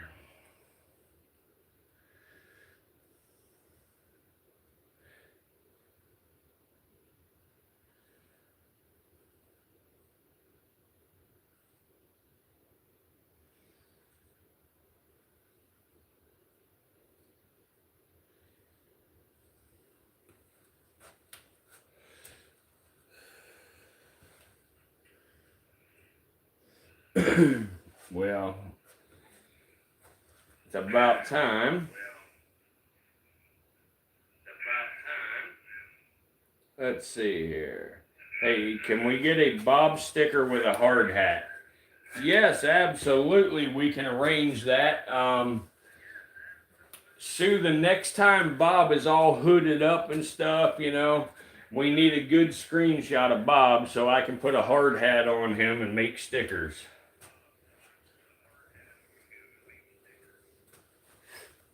What are you up to, Warden?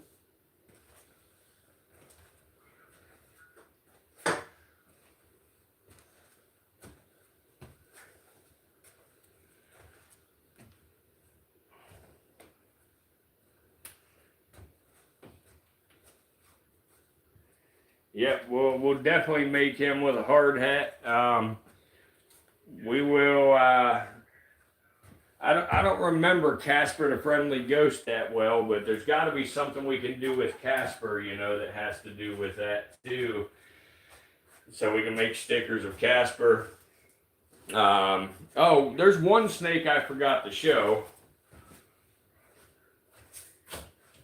Let me get him real quick. Ugh. This guy's a fast little guy here. This guy right here, believe it or not, that I'm about to show you, is gonna one day be huge. He is the biggest snake on the planet.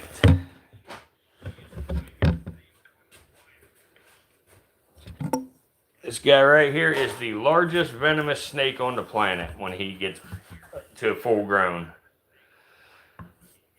This is a Malaysian king cobra. The Malaysian king cobra carries enough venom to drop a bull elephant. But a fun little fact here is the monocled cobra, I wish the warden wasn't on here, but the monocled cobra is drop for drop more toxic than the king cobra.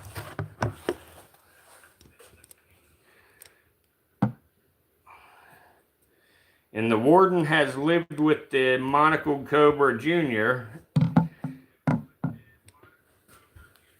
in the house for quite some time. And I would wake up in the morning and I would come out of the bedroom to the warden sitting there having coffee with Junior.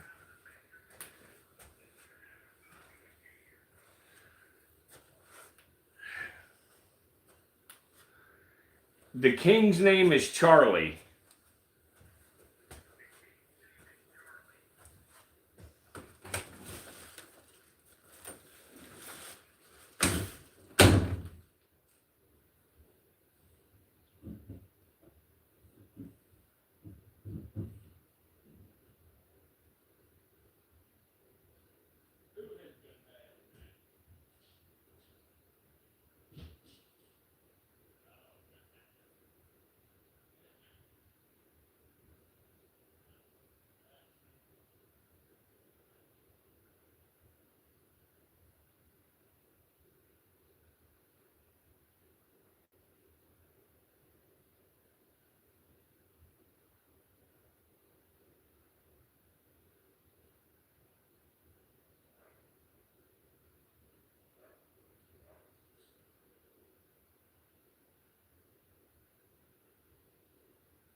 Yeah, Trey's headset was fucking up. I don't know if that's still his problem or what's going on.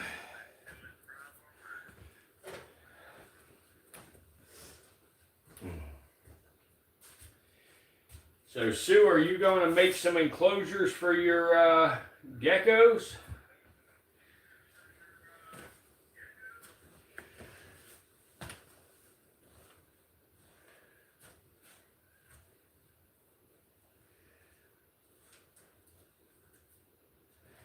Yeah.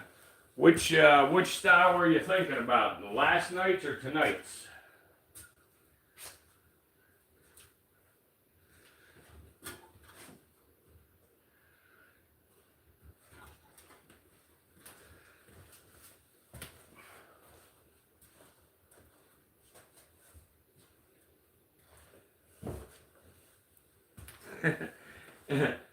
Tonight's version. Yeah, remind me again who Fang is. Is Fang the Eastern Diamondback or the Speckled?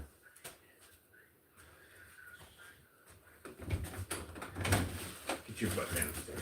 Keep going. Keep going. Get down there.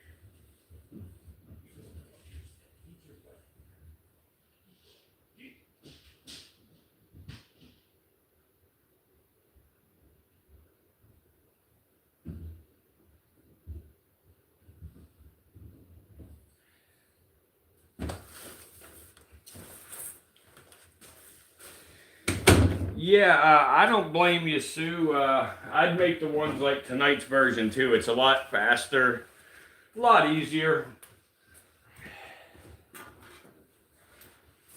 Hey, Tom, what was that supposed to mean when you said tell him the truth?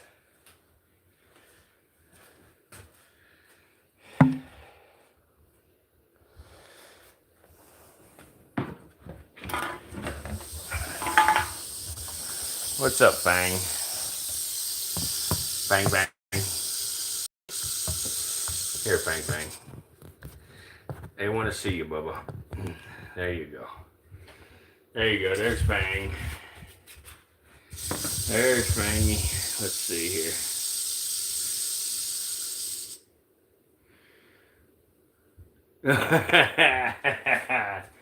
I got you. So Tom is gonna build an enclosure.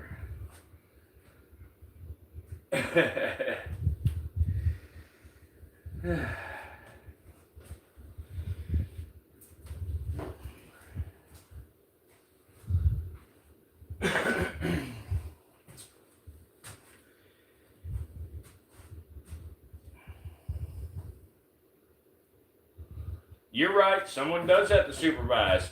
Here, I will show y'all the biggest snake I have. It's not the longest snake I have, but it's the heaviest snake I have. Oh, Right there. very funny. Very, very funny. That's the heaviest snake I've got. He's such an ass. I would turn the lights on, but y'all don't want to see it that bright. Oh, fine. I fine. promise you that. Be that way. The best looking snake he's got. Someone lied to him. I think he was tossing off or something. I don't know why he's sitting there naked.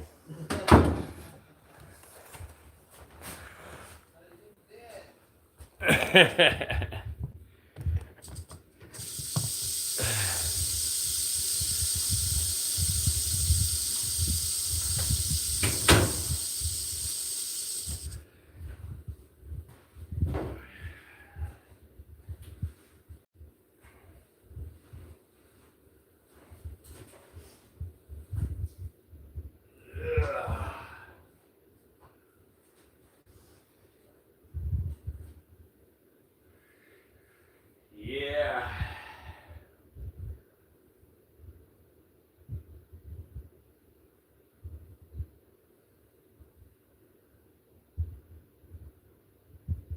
Oh, he knew what time I was coming in. Yeah, that's what it was. He was ready for me.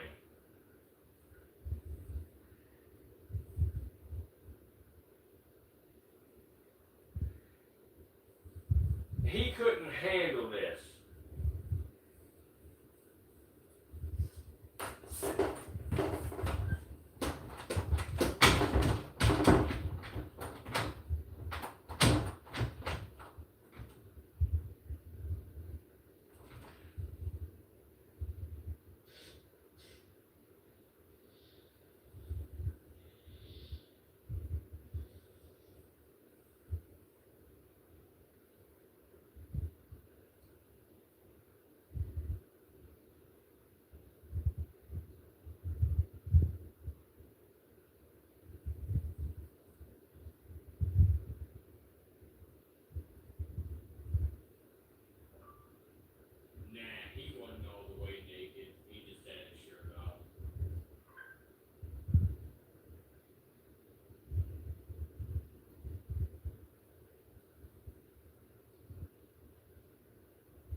Hey, Tom, if there was 100 dicks on a shelf in a room, how many would you choke on?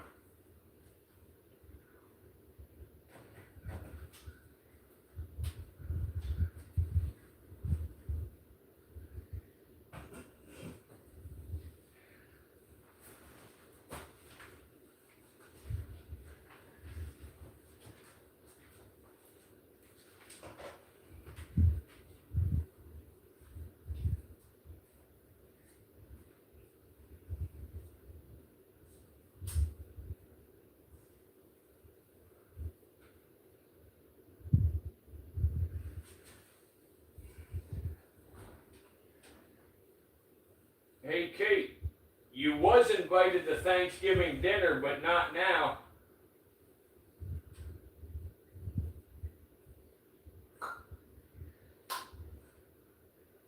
Hey, Tom, are you ignoring my question?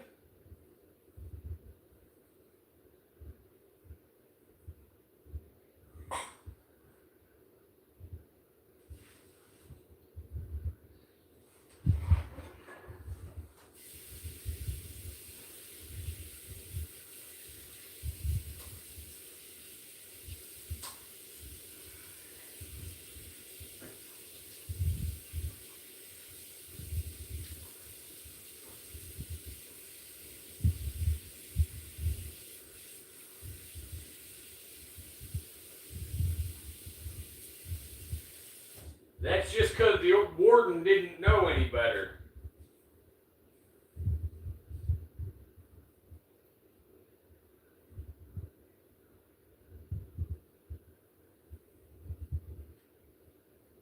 And you can have them deviled eggs. They got mayonnaise in them, and I don't fuck with mayo.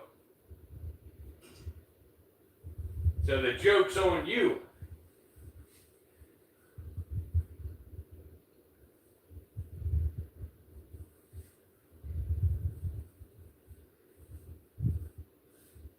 Why the fuck did you chew on dirty socks?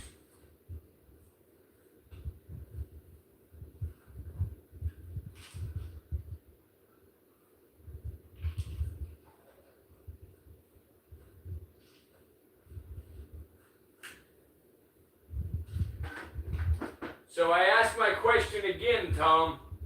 If there was 100 dicks on a shelf in the room, how many would you choke on?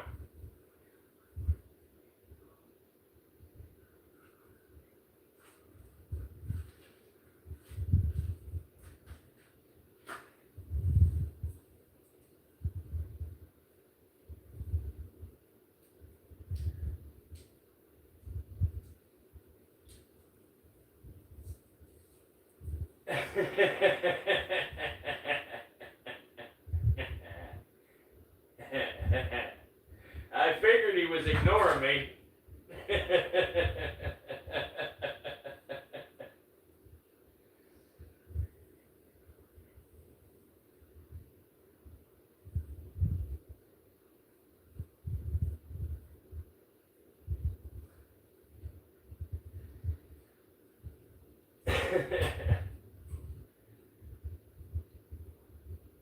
No, you can't stop now. You started this shit.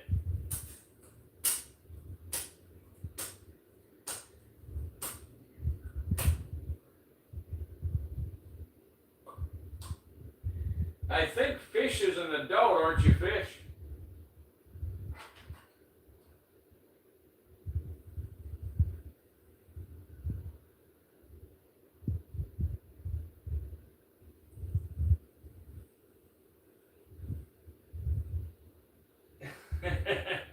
Well,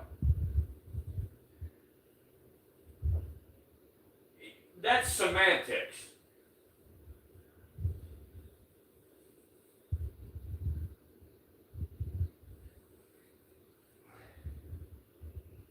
It doesn't matter why they're on the shelf. It just matters that they're there.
Alright, for the sake of my question, Sue, they have only been there for 3 days.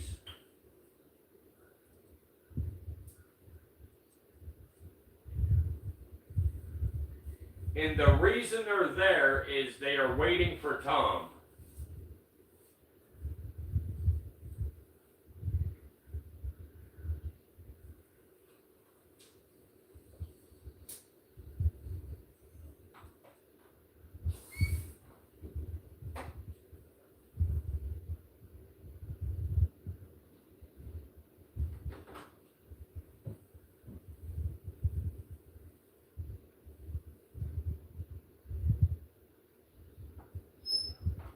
Yeah, the dicks have been on a shelf for 3 days.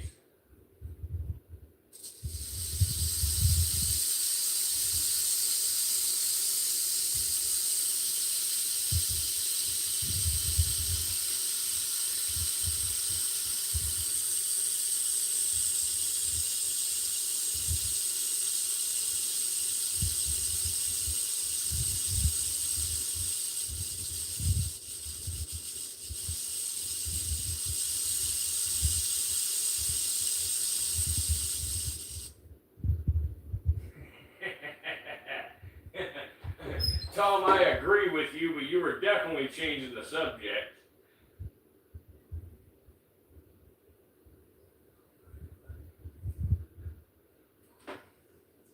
Well, Sue, that's a good answer.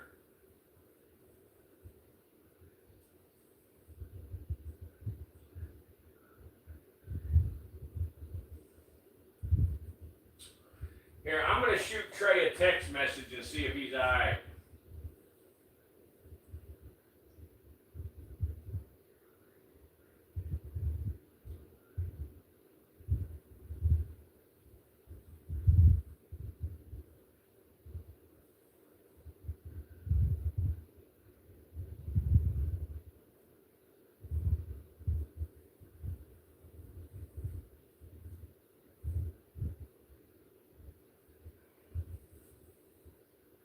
Alright, I just text him. I'll let you know if he texts back.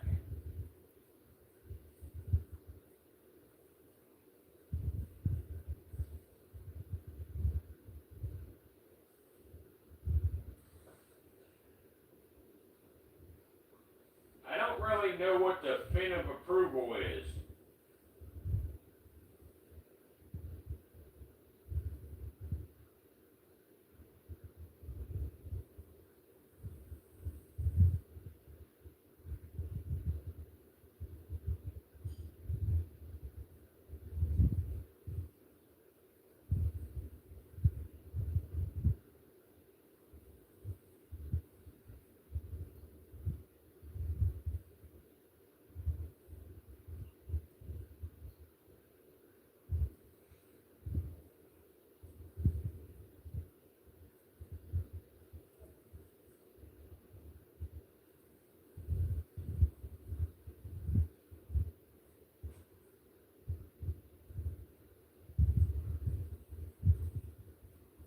Oh, okay, yeah, I must have missed that. Oh no. I think the speckle might have escaped.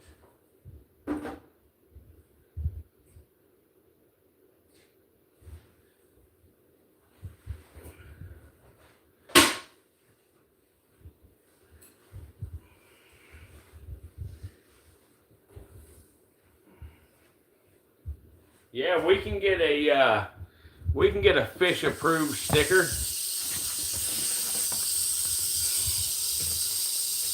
Hey Bubba, it's okay. It's alright, big guy. Hey. It's alright, big guy.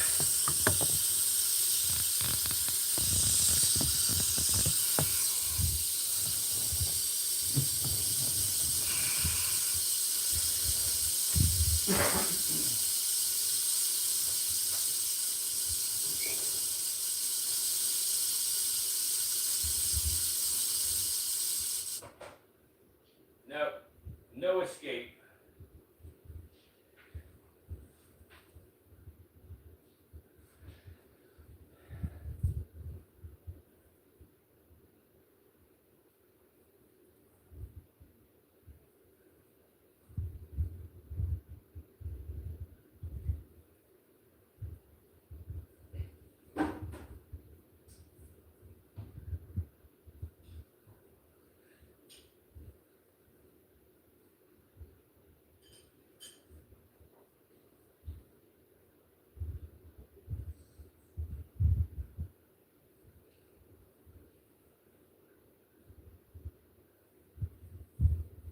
Art, you silly faggot ditcher for chicks.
Yeah, we will do a fish's fin of approval, and we maybe have to do, like, Casper's hood of approval or something, maybe we do both.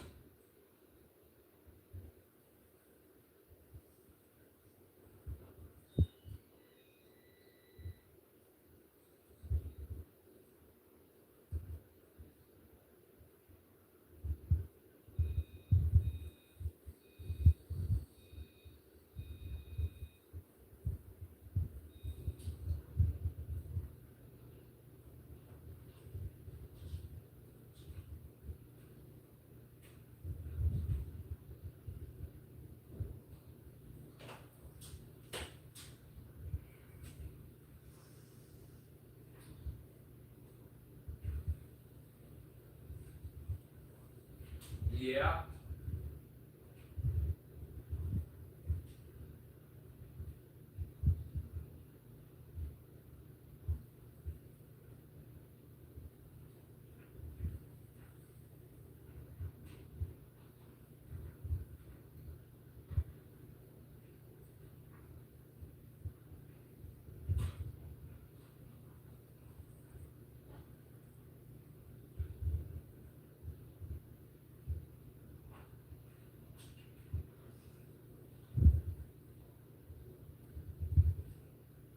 Wasn't Charlie a tuna?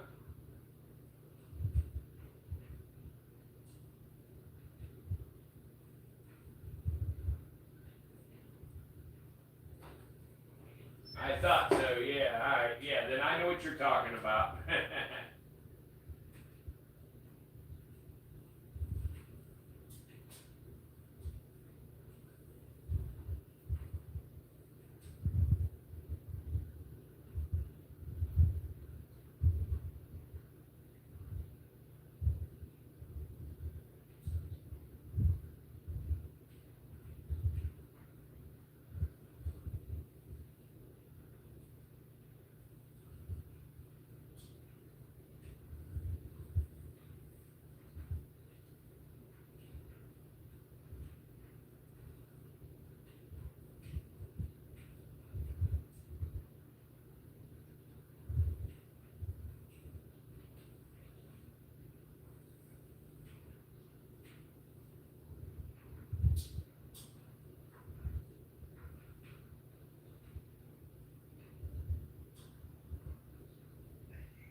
getting a fish approval sticker. Yeah, sorry, lady, individual left thing.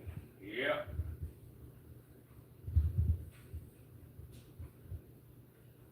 Trade's back. Awesome.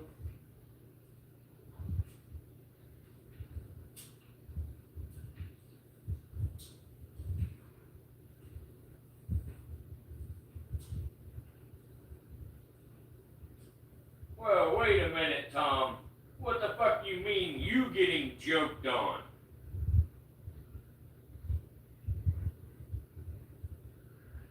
Heh.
Yeah, I did miss that.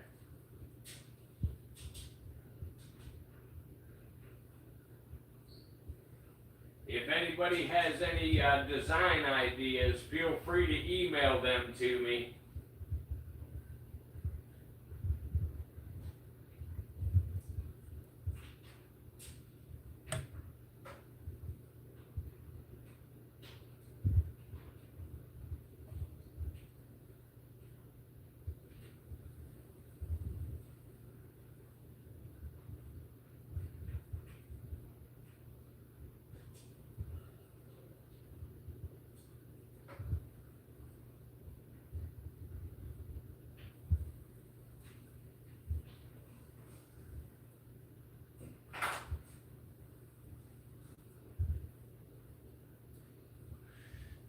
Yeah, he's tired.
How do you want it? Do you want it fin approved or fin of approval?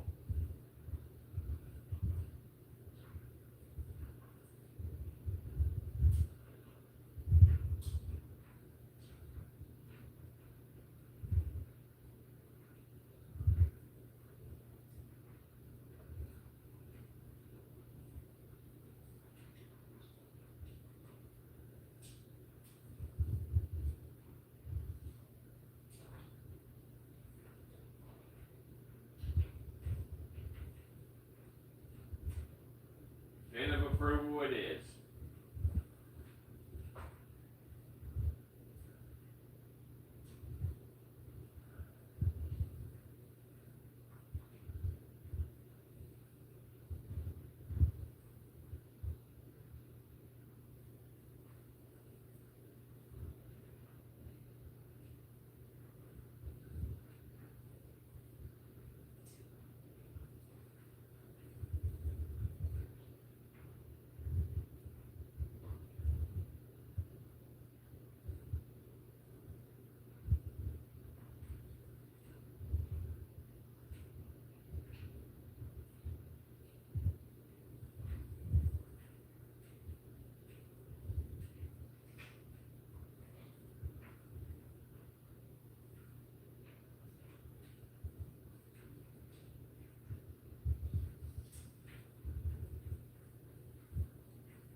Well, Trey, I have been subscribed for a while now, and I just went there and checked, and I had to do it again. Now you're at 4.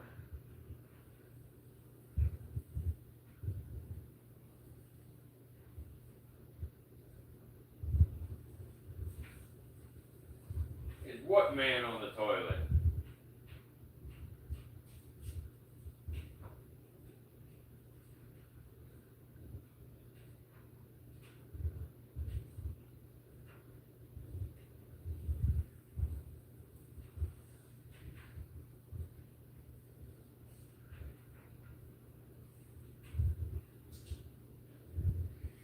Trey, are you trying to get subscribers so you can start live streaming or something? I mean, if so, I can probably help you get some subs.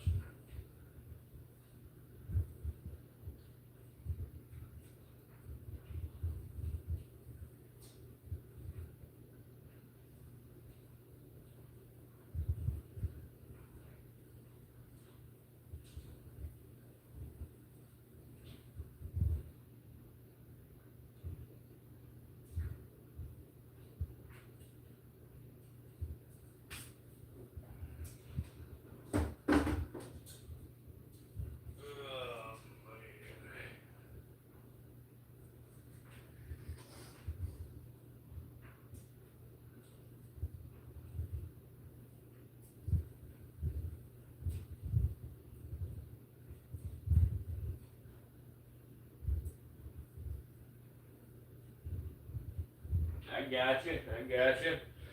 I just didn't know. I saw the subscriber conversation here, and if you were looking to hit a certain number, I could help you probably get there, but I definitely appreciate your support over here. We'll get through this little rut that we're in right now, and once we come out the other side of it, we'll be in good shape.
Thank you for that, Trey. I appreciate that.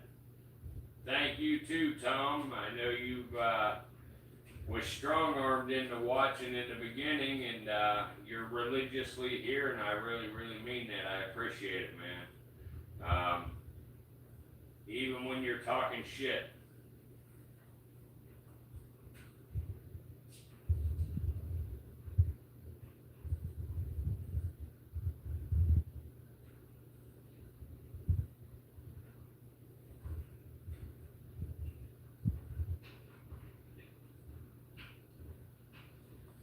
Yeah, some people watch a bunch of channels, but some people like to just hang with one channel, I'm one of them one channel kind of guys myself.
Yep, I have no need to go anywhere else either. And like I say, we're going to be changing this up, where we do our, the stuff we've always done, just watch the snakes and talk about them. But each day of the week, we're going to do something different here soon. And except for 2 days, it's going to be me and the Iron Sword, together live streaming, coming up with things. So any of y'all that have suggestions, I would definitely love to hear y'all's suggestions.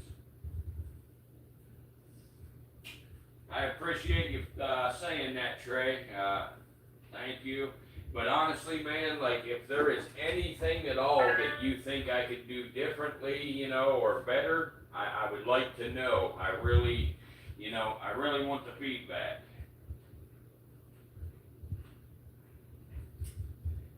For some reason, we just lost a like.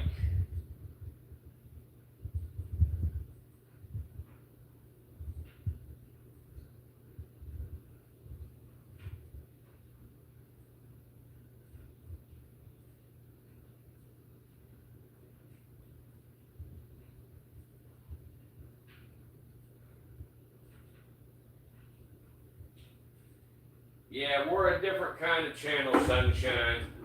We're not here to, have a party or nothing, We're an educational channel, that's what you get here.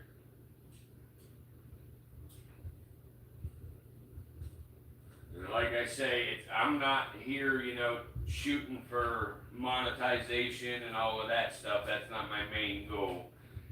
My main goal is education and conservation.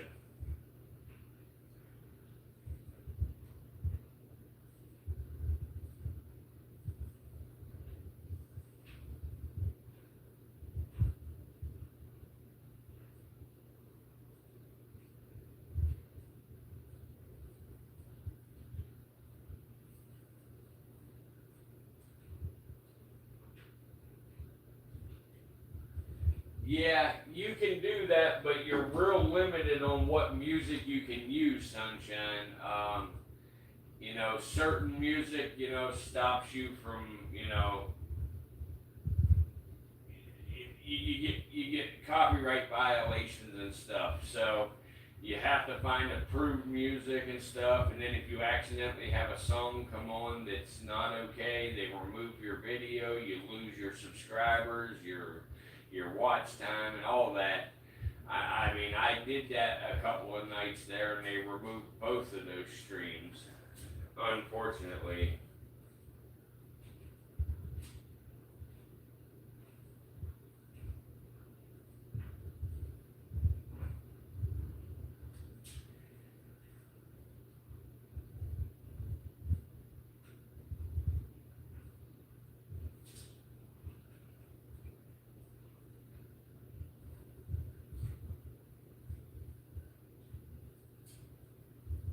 What's that channel's name? I want to see what he does.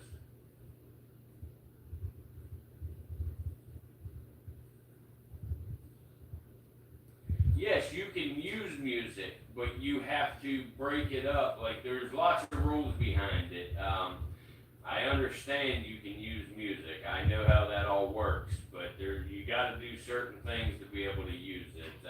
And I ain't saying I'm not gonna. But I would like to know this channel so I can see how he does it.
I got you.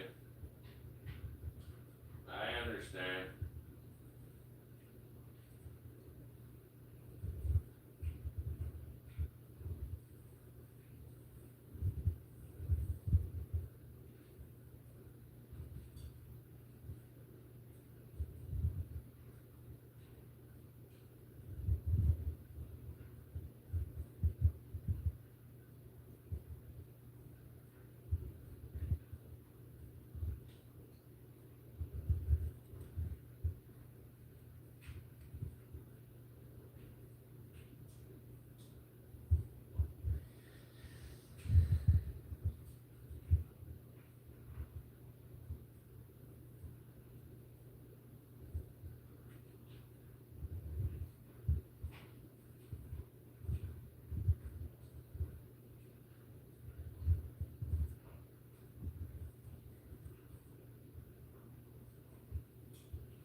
I got it. Yeah.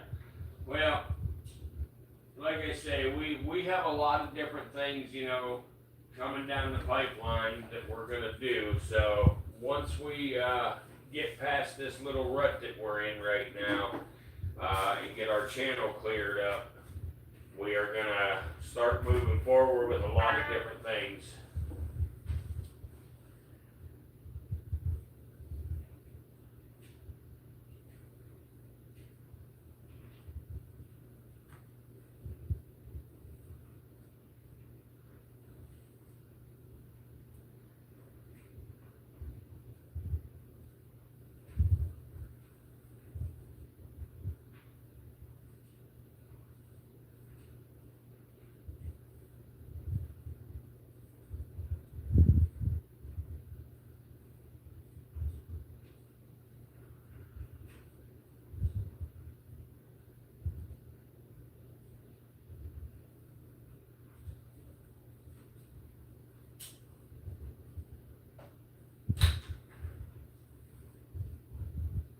But as far as the music goes, I would love to do it, but like I say, both times that I've done it so far, they gave me copyright warnings, and I can't risk it, you know.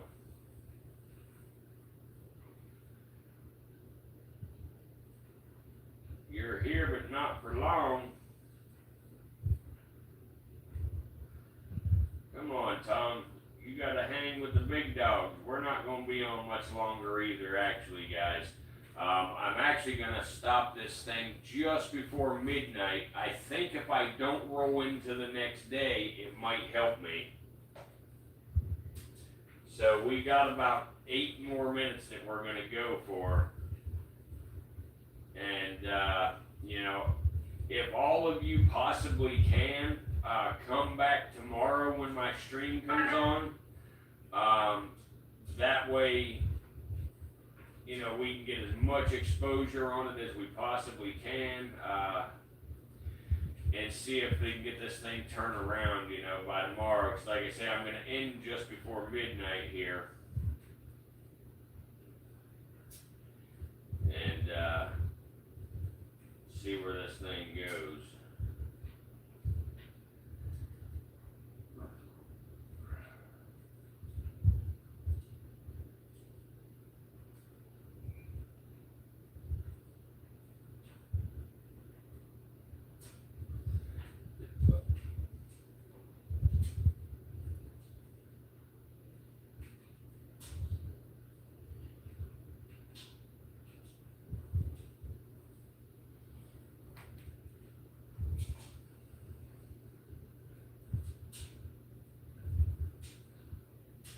Appreciate that, fish.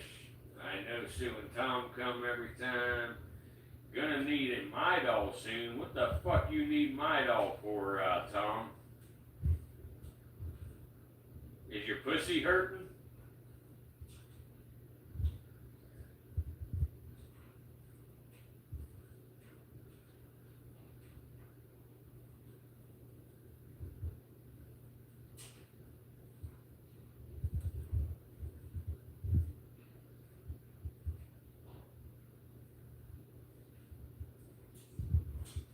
I figured that's what was hurting.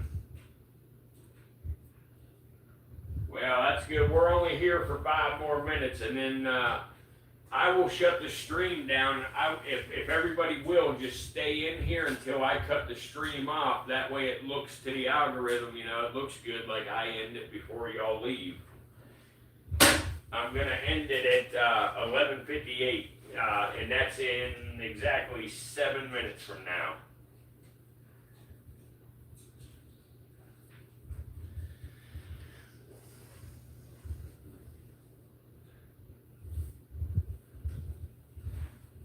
I guess before we leave, we might as well have a good night talk with Bob here. Hey, Bob.